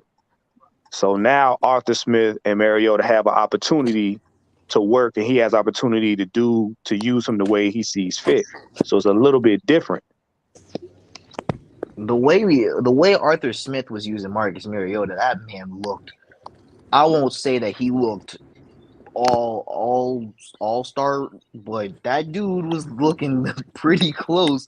Like that dude was doing pretty good. I'm not even gonna lie. Like For sure. even with his trajectory issues, that man still looked like a really good quarterback. A really good quarterback. Well, then too, you got to think about it too. The Tennessee Titans still was predicated on the run, and it was give Henry the ball. So you see what I'm saying? With Atlanta Falcons, you've got if he has to go over the top, he can. If he wants to run the ball, he can. That gives, like I said, gives Arthur Smith more flexibility. But And then you got to think too. With starting the season off with him being a new quarterback to this team. By him knowing Arthur Smith's system, it shortens the learning curve. So we don't have to go. We don't have to go 3, 4, 5, 6 games for Mariota to get it. You know what I'm saying? And then they can kind of adjust it as it goes. But with a new quarterback that doesn't even know Arthur Smith's system, you got to learn. You got to get the team chemistry as well as learning the system. And that's what a lot of people when they talking about, we need to take a quarterback at number 8, don't realize. You like Mike would say too. If you could have all the athleticism you want, you and the coach can be on one accord. If you don't have team chemistry, you and them receivers or them running back, y'all not gonna be on one accord. And there's other teams are gonna pick up on that. That's gonna make it even harder to be unpredictable. And going back to your point about you speaking on about them being more predicated on a run, they really didn't even get really heavily predicated on a run until Ryan Tannehill took over.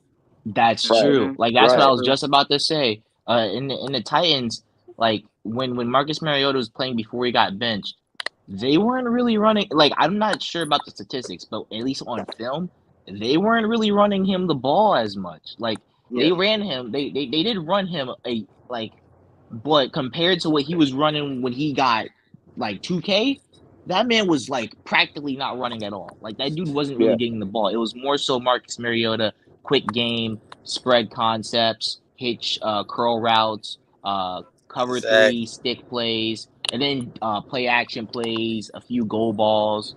Like that dude was running literally everything. Like, you want him to play empty? Oh, he can do that. You want him to play shotgun? He can do that. You want to play under center? He can do that. Like that dude didn't deserve to get benched. Like Mike Vrabel, whatever he's doing, he's. I want what he's on because that was I don't know what he saw. But see, that's the thing. That wasn't the kind of culture that he wanted to push. Right. You see what I'm saying? That wasn't the culture he wanted to push. So as you saw when they put Tannehill in there, then they went back to the run heavy offense. And to be honest, bro, with that, I think really what they was trying to do, I think they really were trying to wing Tannehill in. But once they seen Derrick Henry really breaking off and really going off, they was like, shoot, we gonna dance with who bought us. We gonna keep giving them the ball, and then they just schemed around that. Yep. Oh yeah. And then on top of that, like I know a lot of people not real big on QB yards and stuff like that, but if you look at Marcus Mariota's QB yard throughout his career, he well in the 90s. Except for that one year, I think. Go ahead. That man was moving the ball. He really was. He Now I don't know necessarily anything about the yards, but he was moving. Lamar Jackson. Wait, hold on. Did he just say Lamar Jack? Hold up. Talking about Lamar Jackson. Talking about Lamar Jackson. Hold it. I don't know. You mean the quarterback? I don't even see that happen right now. He mean the cornerback. He mean boy, Lamar he Jackson, on the that cornerback. Boy, he on that. Boy, he is strictly on that goony goo goo. Man, the quarterback. No, the cornerback. Sure, the quarterback. You must be out your mind. I'm sorry. Have you lost your mind? Because I'll help you find it. Because that ain't. No. Boy, y'all about got Atlas ass riled up with that question, boy. Oh yeah. I got 2 questions for y'all. I got 2 questions. I saw the same video y'all saw talking about Lamar Jackson. Lamar Jackson ain't coming to no Atlanta. Bro, we might as well just draft Malik. We not getting burnt twice. All right, we're gonna do that. Let's just draft Malik. I'm not. Give me some fresh ties. I don't need none that's got some tread wet down. Fucking Lamar Jackson. Oh yeah. Do you guys see the Falcons drafting a running back in this draft?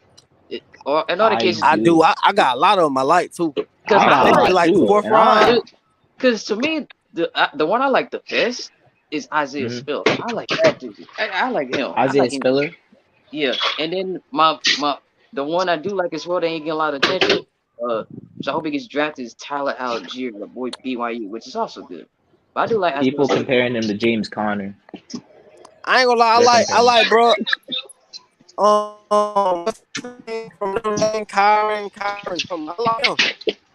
I like Kyron him. Catch the ball well out the backfield. Yep, he catch the ball out the backfield. He can pass protect. I mean, he not that big. He like 5'9". But that man's like a wide receiver playing running back at the same time. Think about Kill Witt. He plays bigger than what he is. So exactly. I like that. My personal favorite that I see that I would like is Hassan Haskins. Oh, I like him. Oh, I like Hassan Haskins too, but he's people like he's more suited for a gap scheme, but I love Hassan Haskins. Like I really do. Like that man has A1 vision. A1 vision. Like probably one of the best vision I've seen in this entire draft.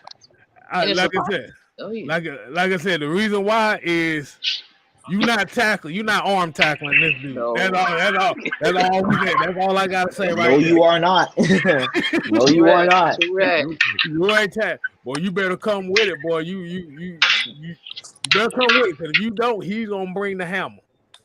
And I think I think for what this backfield needs, they need a running back that's gonna set a tone. Exactly. You need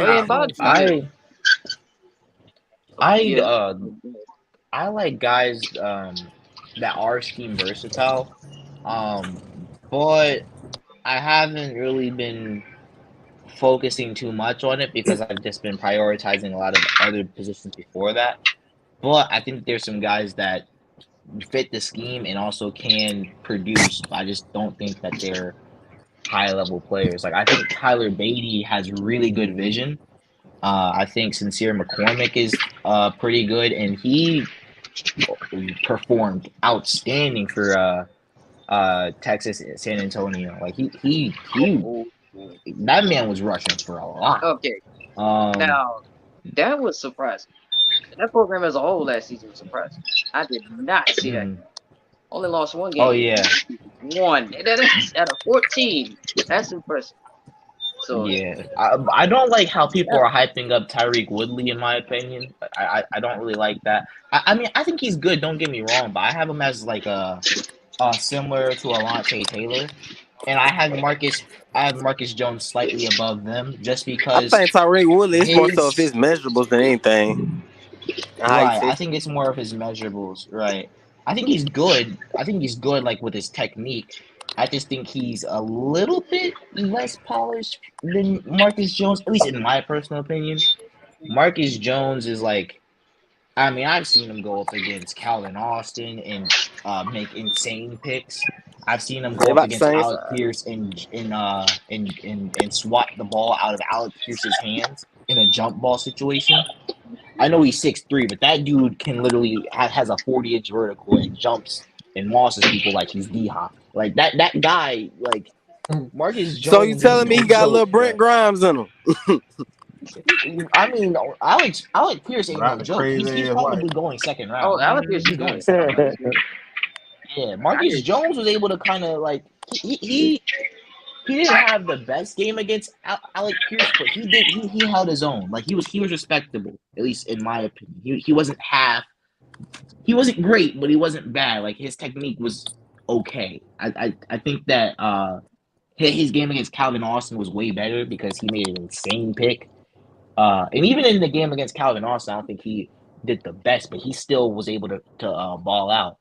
But Alec Pierce, that man, Marcus Jones is 5'5", maybe He like 5'9". 5'9", 5'8", 5'9". That dude swat out a jump ball from Alec Pierce in a goal line situation like it was nothing. Like that to me was like, what? Huh? Yeah. How? Like He's like a way better. If we could compare him to somebody on our team, now he's like a way better Avery Williams to me. Way better. Like he can take back kicks. Yeah, like I can understand people not wanting to take Marcus Jones because of his size, but I really don't think it's that much of an issue. I really don't. Like if you were gonna point to other concerns, you can point to his concerns maybe being about speed. You can point to his concerns about maybe him occasionally getting beat on releases, but that's it. That dude plays with good technique and has insane ball. I've seen this dude make a one-hand interception over Calvin Austin, like over him. And I'm like, what? This dude is. How y'all feel about Sam Williams? Different. Oh, that one. That dude's Sam different. Williams.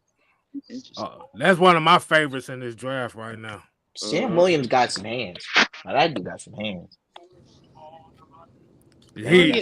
He's very violent. Let's just say that as a pass rusher. He kind of remind me of bro from KC a little bit. What's his name? Chris Jones. Kind of remind me of him a little bit. Right.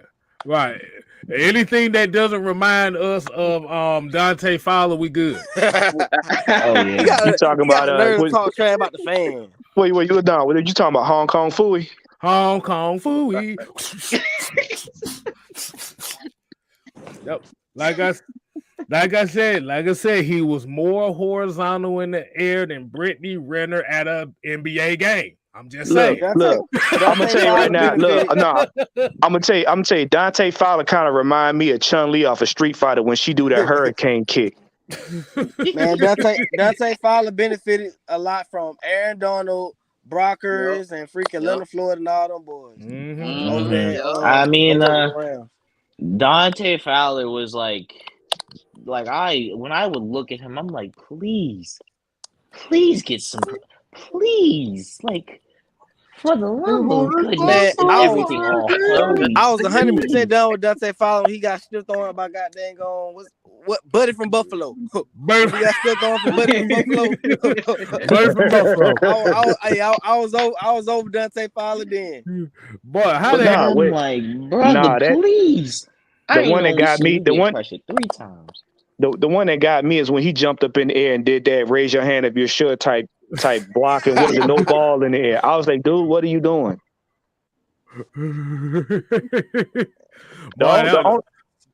The only thing I'm gonna say, if Falcons don't need no more tiptoeing, we don't need no more discoing, we don't need no more cheerleading in the middle of the field. We don't need no more of that.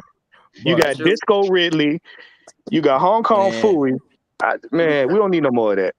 Calvin really messed up this offseason with him gambling. They really messed up everything. I remember when I first saw that. I remember when I first saw it. I had screenshot it and sent it to Mike. I was And then he got the nerve to keep tweeting after he got caught. I didn't spend that much. Talking about I'm only gonna be gone a year. He said I'm only gonna be gone a $1,500. year. I'm like, you acting like a year is like bro, you already 27. And then he stopped tweeting. He stopped tweeting. What is he doing only now? bet 49,000. Right. We lost out on millions. Like, chill. All right. No. I was like, wait a minute. That's how much I make an entire year. Motherfucker, how dare you?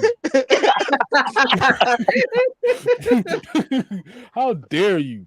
And you lost out on 11 million plus a possible 100 million for next season on a $1,500 parlay. Exactly.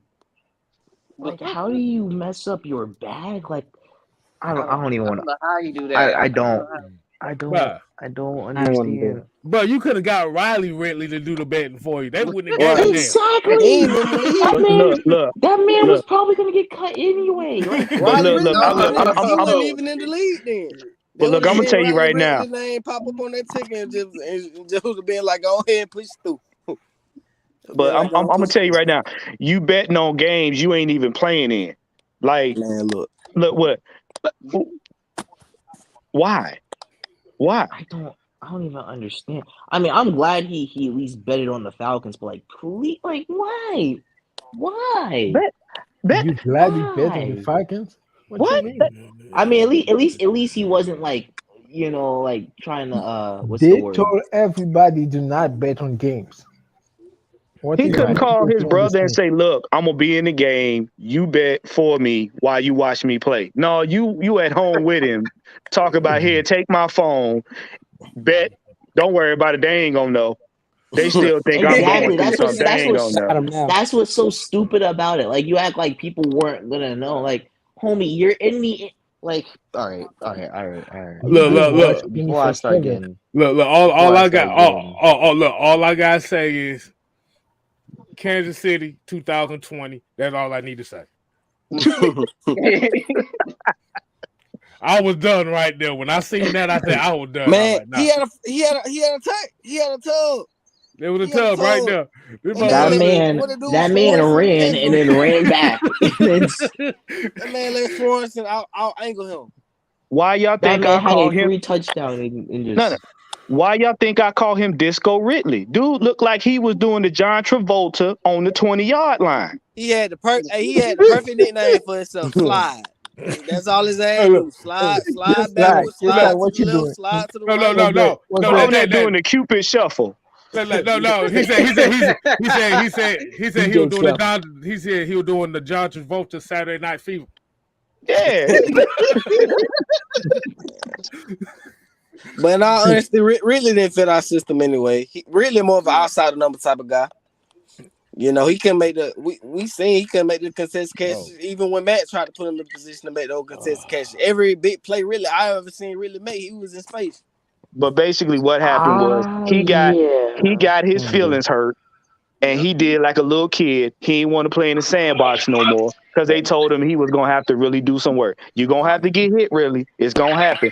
He got hit one time. He was like, I don't want to play no more. Because you see how he walked off the field after that hit.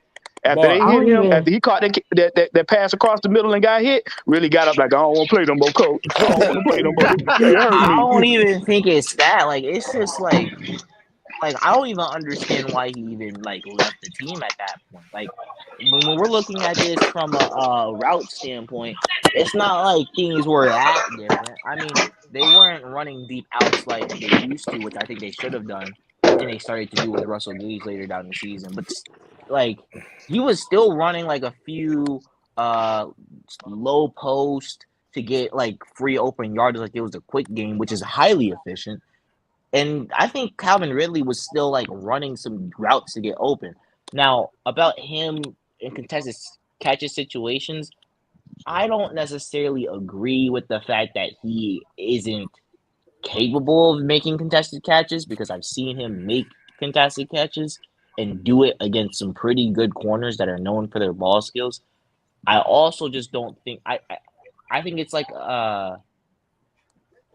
I I'm not trying to blame this on Matt Ryan, but I also think that there are a few times where he underthrew the ball, and I just am kind of iffy about it. Think of it this way: when Julio left and Kyle Pitts was up, you kind of looked at look at how his mannerisms was. Because remember, Julio was the one that took all of the brunt of the hit when he caught the ball, so really was able to run his route freely.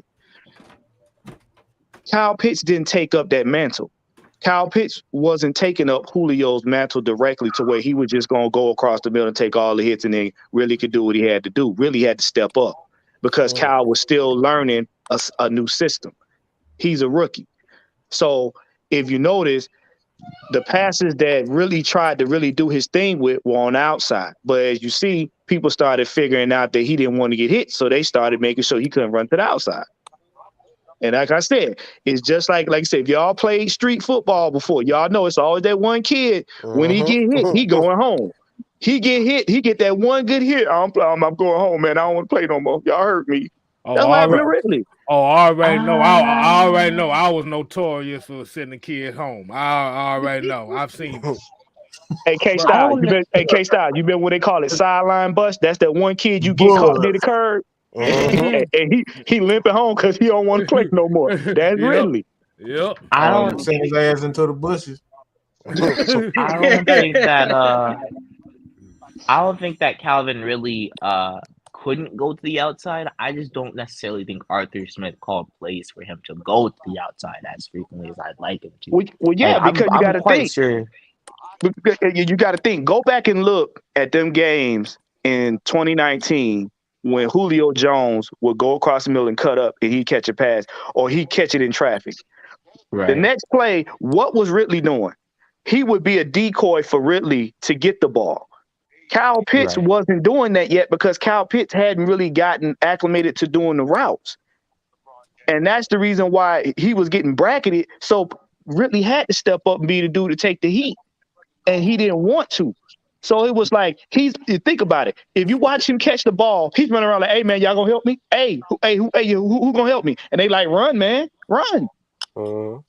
So you can see the mindset is like, he was expecting Kyle. It's almost like he was expecting Kyle Pitts to be another Julio Jones, like, bruh. And Kyle Pitts wasn't that dude. So really got tired of trying to be coined as number one. Kind of. I'm about to say, we're going to make this the last question of the night right here. We got the $5 super chat from Dre True Statement. And everybody kind of give like a, I think we kind of already answered this. He said, who are some of y'all favorite old linemen and not just first rounders? I think we've all kind of said that Daniel Falele is not it. I know that's the one thing everybody said. Absolutely. How y'all feel about bringing? Please don't even mention his name, please. Don't even mention his name. Like, I can't.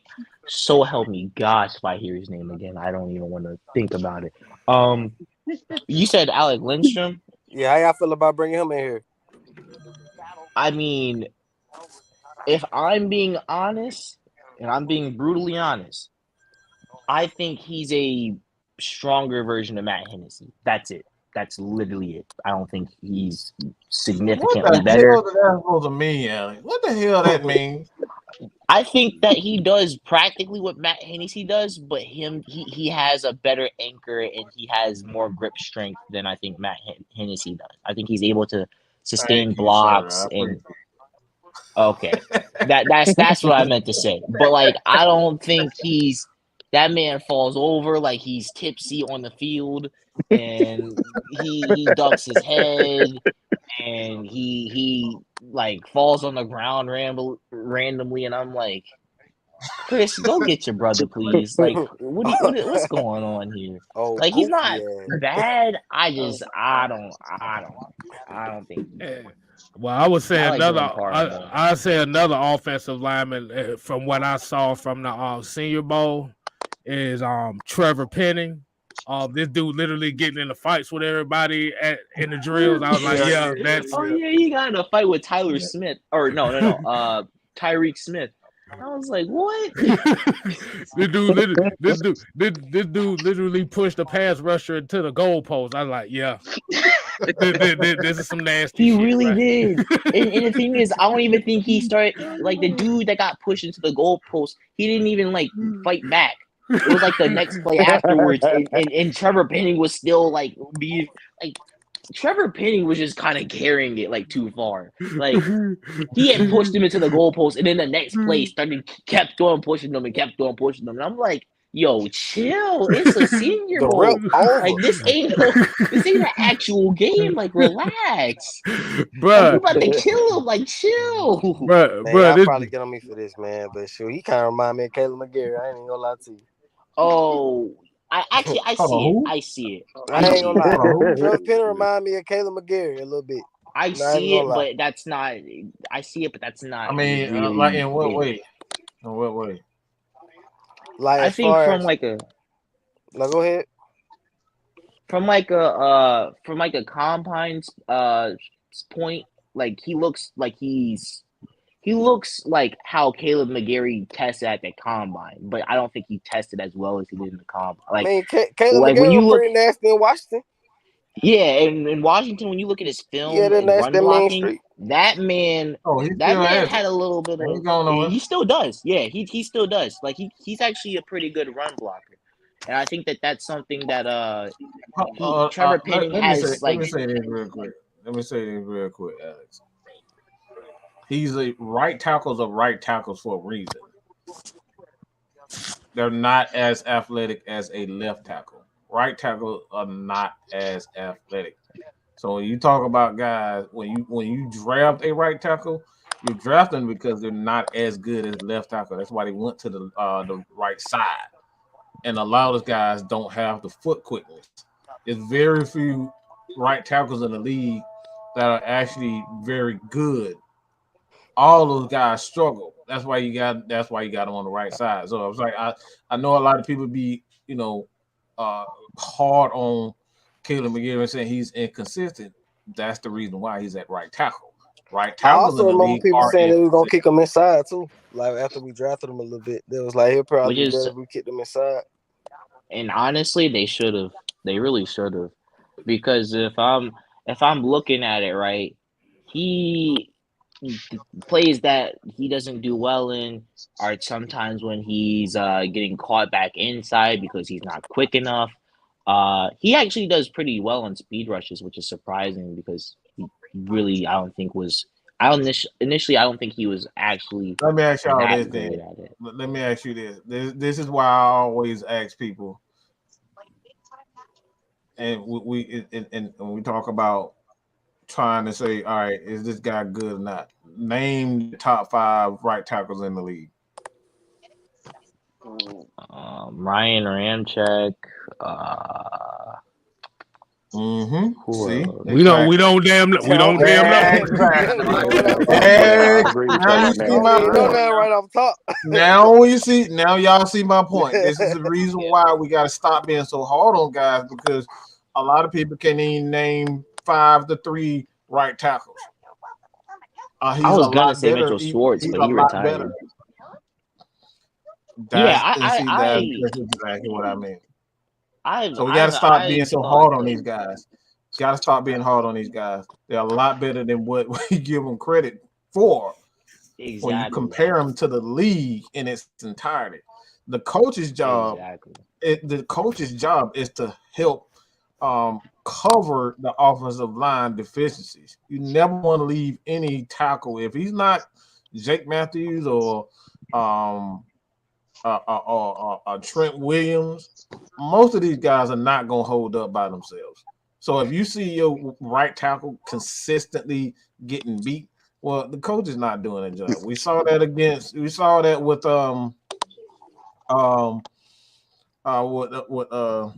Adrian Claiborne. The man had like 6 sacks in the game, and the dumbass coach, he just kept just like, all right, ain't you gonna do something? You gonna put a tackle? You gonna put a tight end now? You gonna put a running back? You gonna chip him? Nope, they didn't do anything.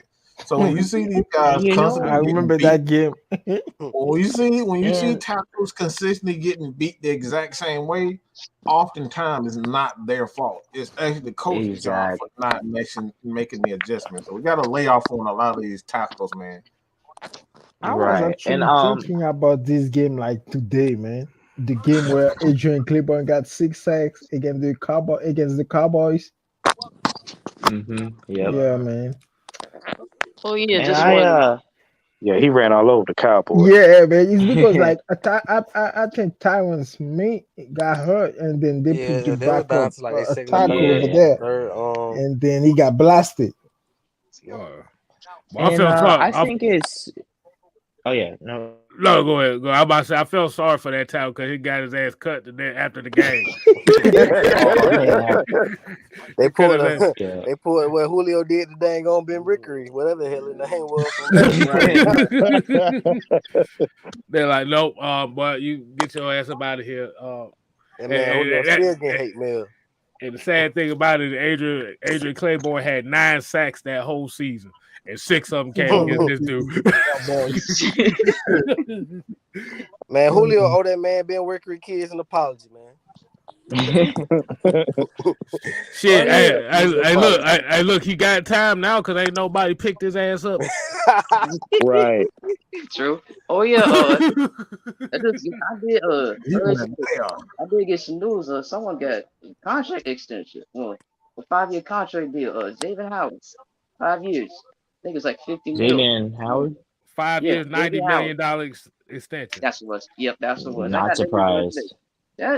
Not surprised. Most of that money is guaranteed, so that's interesting. Oh wow. Okay, yeah, now that's actually kind of interesting. Yeah.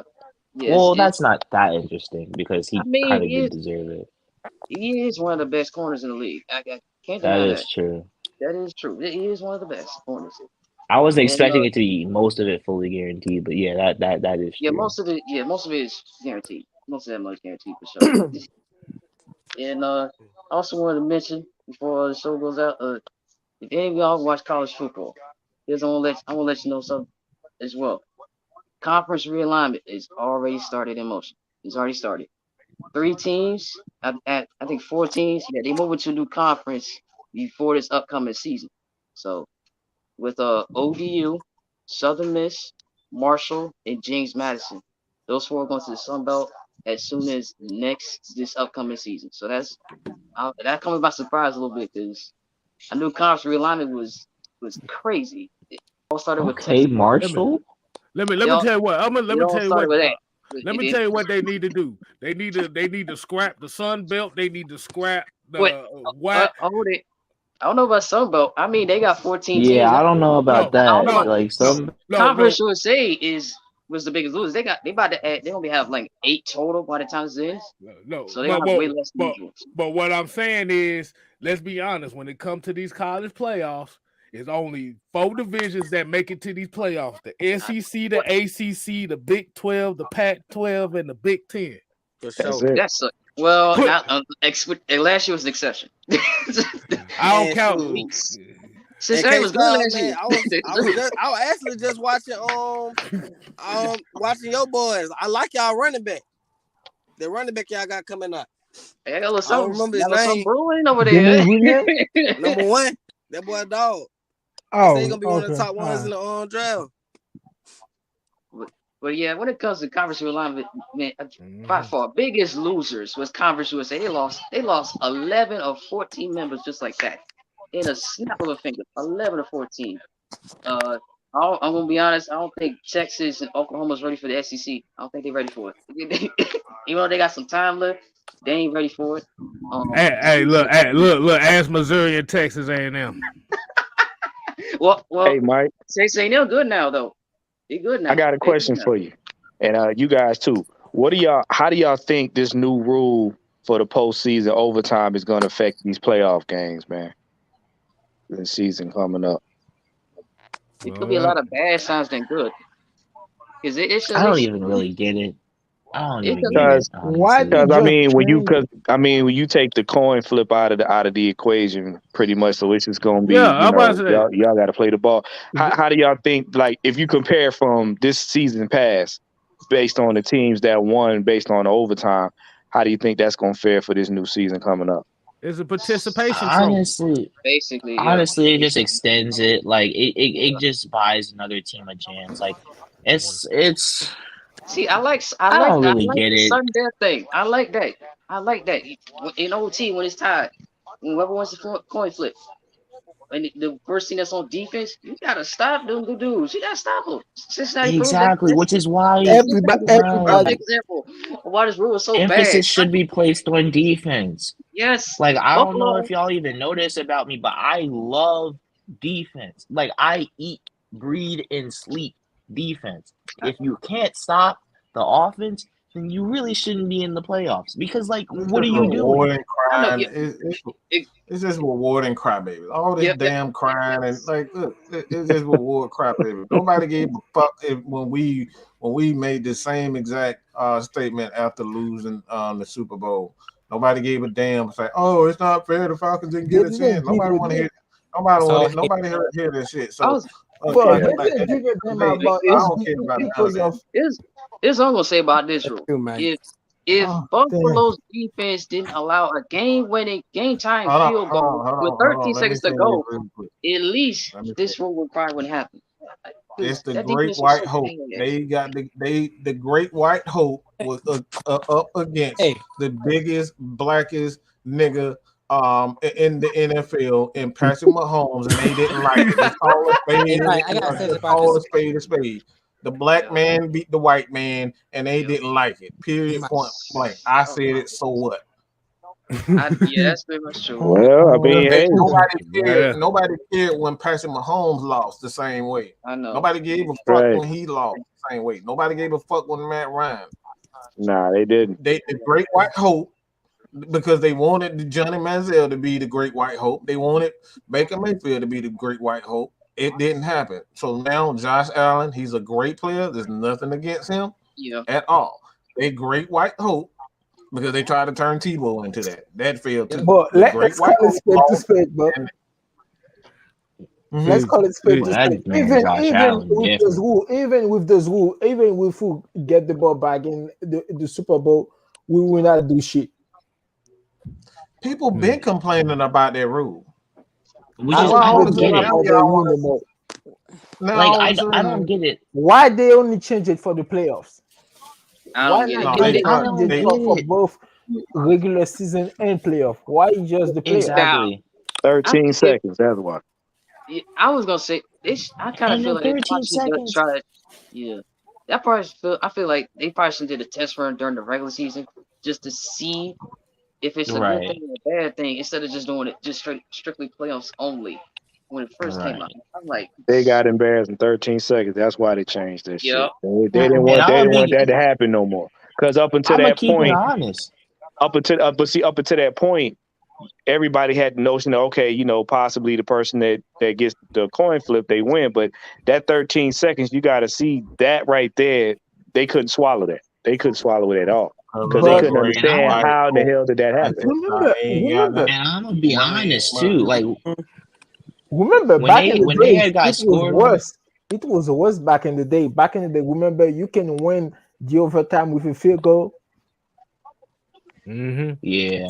But the thing is, like, when they got scored on in 13 seconds, I wouldn't even say it's a defensive collapse because first of all, they threw a ball to Tyreek Hill when they're trying to protect the end zone, which rightfully so because it's Patrick Mahomes and Tyreek Hill going deep. But they use that to their advantage by just throwing to Tyreek Hill short, and that still gave him yards because it's Tyreek Hill. Like, it's not even the fact that they didn't play defense. It's the fact that you can't play defense because it's just that hard. Like, it's not that, their defense sucks. It's hard. And this is coming from a guy that literally does game planning for most teams in the NFL on a weekly basis, even though I'm not even a coach. It's hard. Like, hard. Well, look, that's just like if you'd have put Josh Allen in the same predicament that Matt Ryan was in when they took the touchdown back, when they say he gave himself up in the end zone. They'd have been bitching and complaining about that, trying to get the rules changed. Right. Mm-hmm. So it's subjective. I still think that that they should have went back to I think that they should have kept it as like whoever scores first wins. But if you get a field goal, then it the other team has a chance to score, because at the end of the day, defense still matters, even if it's really hard to play defense, because that's the whole point. Like, that's literally the whole point. Like, for you to be staying up all night thinking about defensive schemes and all that stuff, that's the point. That's what you're supposed to do when you're guarding Patrick Mahomes and Josh Allen, because they're not easy to fix. But see, the thing is, it was more or less like a narrative. If you look at this season pass, it was a lot of narratives were being pushed like on the low, and that's why a lot of the games went the way they went. The thing is, everybody want to have a good defense, but no one want to play defense. I mean, like, yeah, you can't be just trying to make the rules to say, well, whoever has the best offense wins, or whoever gets lucky first wins. Like, that doesn't make sense. Like, you can't just start making this an offensive shootout and just like making defense not valuable. That just isn't. I mean, it may be fun to watch, but that isn't how football's supposed to be played. Yeah, I think offensive shootout is just bullshit. You have a better chance to win if it's a low-scoring game. Right. Hey, I'm about to say, look, we're gonna go ahead. We're gonna make that the final here. Damn it, it's almost been 3 hours, boy. I'm about to say, god damn. but this lets y'all know, when we get good conversation, these are the type of shows we gonna have. You're gonna get the extended shows, and we definitely appreciate everybody that's on here. So I want everybody to go ahead and give your final thoughts. We can start from up top. Marquis, go ahead. You can go ahead and kick it off for us. All right. So again, my name is Marquis. Just a heads up. I'm gonna make this real quick because I'm about to eat. All right. But again, about this Falcons team. As long as they address the other areas first, and then they address the quarterback, I think we got a bright future. To see this team could contend in like a year or two from now. So, but again, just you address the other areas first, because it's basically holes everywhere. Then address the quarterback. So, but see how the team looks. We appreciate you. We appreciate it. It was an honor, man. It was an honor. Love y'all show. Definitely appreciate the love, man. Hey, it's always open when we get them open. Go ahead, Alex. Give you next. You go ahead and go next.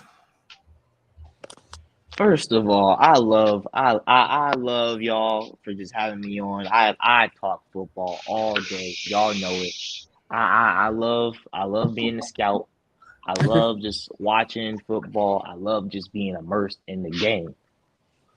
EA in the game. That's me. That's me. So just thank y'all for having me on, and study football. That's all I gotta say. Hey man, appreciate it. All right, Eric, go ahead, man. What you got for us? All right, man. This is my first time coming on here. I just love y'all show, man. This is my predicament for the Falcons. Run the damn ball, like y'all say. And catch the ball, run the ball. I can't wait to watch the draft. So we can get some good players and just rise up from this team. Thank you, Matt Ryan, for the 14 years, but we miss him, man. That's all I gotta say. We'll miss him. I appreciate that, Eric. Definitely appreciate that, Eric. ATL Leo, man, go ahead and give us your final thought, man. Y'all hear me? Yeah. Sorry about the noise. Fellas was busy working. I had a chance to chat with y'all, but I do love this conversation. I love y'all show.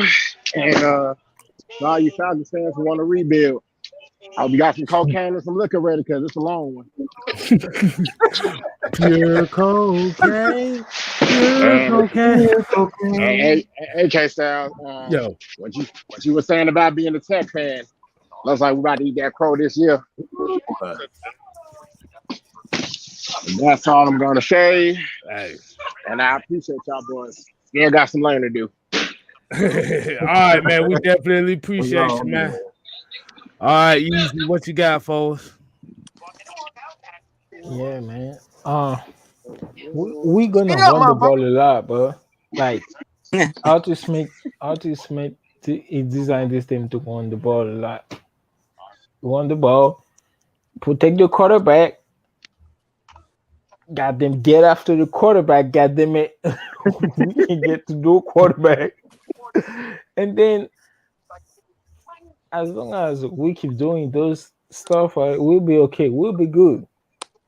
It's not tanking season, y'all. We have a chance. We're not tanking.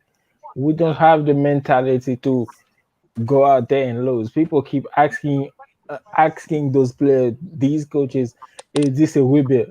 It's like they're waiting on those coaches to say yes, it's a rebuild. Social media, national media, what the fuck? Why y'all keep asking those dumb questions? All The right, thing is, they got to go out there and then win games by game. Yeah. That's what I got to say, man. All right, Marvin, go ahead, give us your final take. Hey man, first of all, appreciate y'all for having me on. K Styles, man, Mike, I've been rocking with y'all since day one. Hey, I'm gonna just say, pay attention, man. Pay attention to the rest of the free agency and the draft. I believe Falcons are trying to make strategic moves so they can be competitive. And I believe, like I said, we get above 7 games. I believe we get to the playoffs. We do it right. But hey, I appreciate y'all content, man, because there's a lot of cats out here that's not bringing the real. And hey, I'm looking forward to the season. Salute. Hey, definitely appreciate you, man. Appreciate you. My final take gonna be tonight is Fan Control Football League. Welcome Terrell Owens. Apparently he gonna be teaming with Johnny Manziel. So yeah. Breaking news.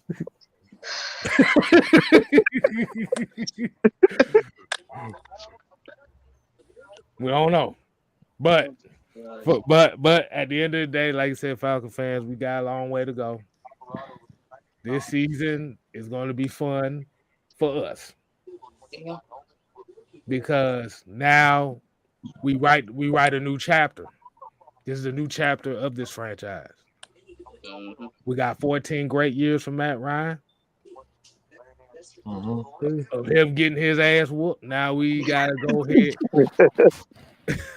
now we gotta go ahead. We gotta go into a new era here. We gotta get back to what we do best. We gotta get back to the back in black, the Dirty Bird era. We need to get back to building this team the right way. This is the year to start that.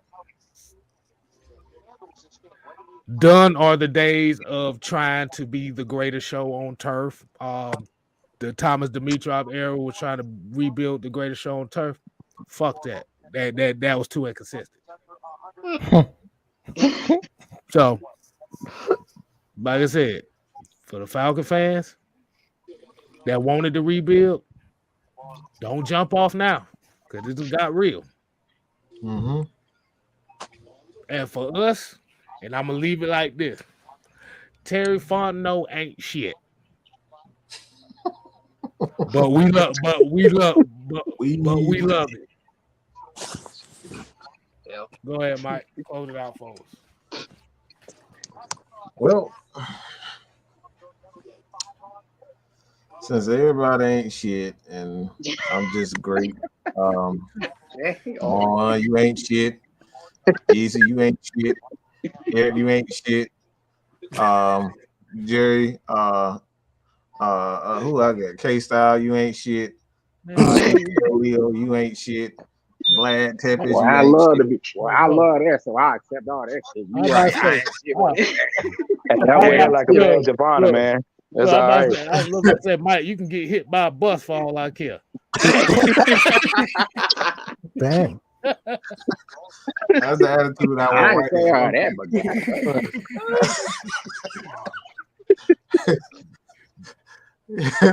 all right. So all y'all who watch this show, all y'all, Yasuke Knight, D. Coleman, Demetrius London, ATL, like all y'all ain't shit. All right. I'll wear that like a badge of honor. Fuck you. That's what I'm talking about. All y'all ain't shit. All right. So we'll just be 8 shit motherfuckers together. That's all I got to say about that, man. I appreciate y'all joining us. I'm hungry, than a motherfucker. I'm trying to find out something. Go eat. I'm hungry as hell. I got a busy day. Hey, man. Hey. as we say, man, like I said, Jerry, I know he kind of called in late, so maybe next time yes, sir. we can get it on. But bro, it's almost 11:20. We've been on this thing about 3 hours. Goddamn it, boy, I'm tired. I got I'm tired. I'm tired. I'm hungry. But until next time, make sure you continue to support, subscribe. Not only Mad Mike Sports, but 6-Man K Styles, Utah Sports, Atlanta Falcon Nation, Twisted Toys TV, Bit Low Country Sports, Smitty Sports Machine, all these smaller content creators that's trying to give y'all all this Falcons.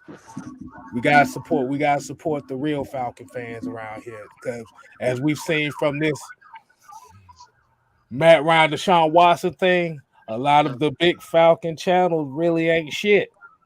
Or is kind of switching up a little bit now. Call them out. Call them out. Hey, I ain't got time to call them out. They ain't even worthy of me calling them out. But at the end of the day, we appreciate everybody. What we always say, we ain't here to play. We here to stay. Stay. You ain't got to go home. Hey, Yeezy, you don't do my line, bro. You do the end part. You do the end part. When I say you ain't got to go home, now it's your turn. Get the fuck out of here. Well, goddamn, motherfucker. That was very He said it with his chest. He said it with his chest, boy. Oh, fuck out of here. That motherfucker said he said his chest hair went from a silk press to rough in that one damn thing. All right, people. Deuces. Oh. K-Star, Mad Mike Sports.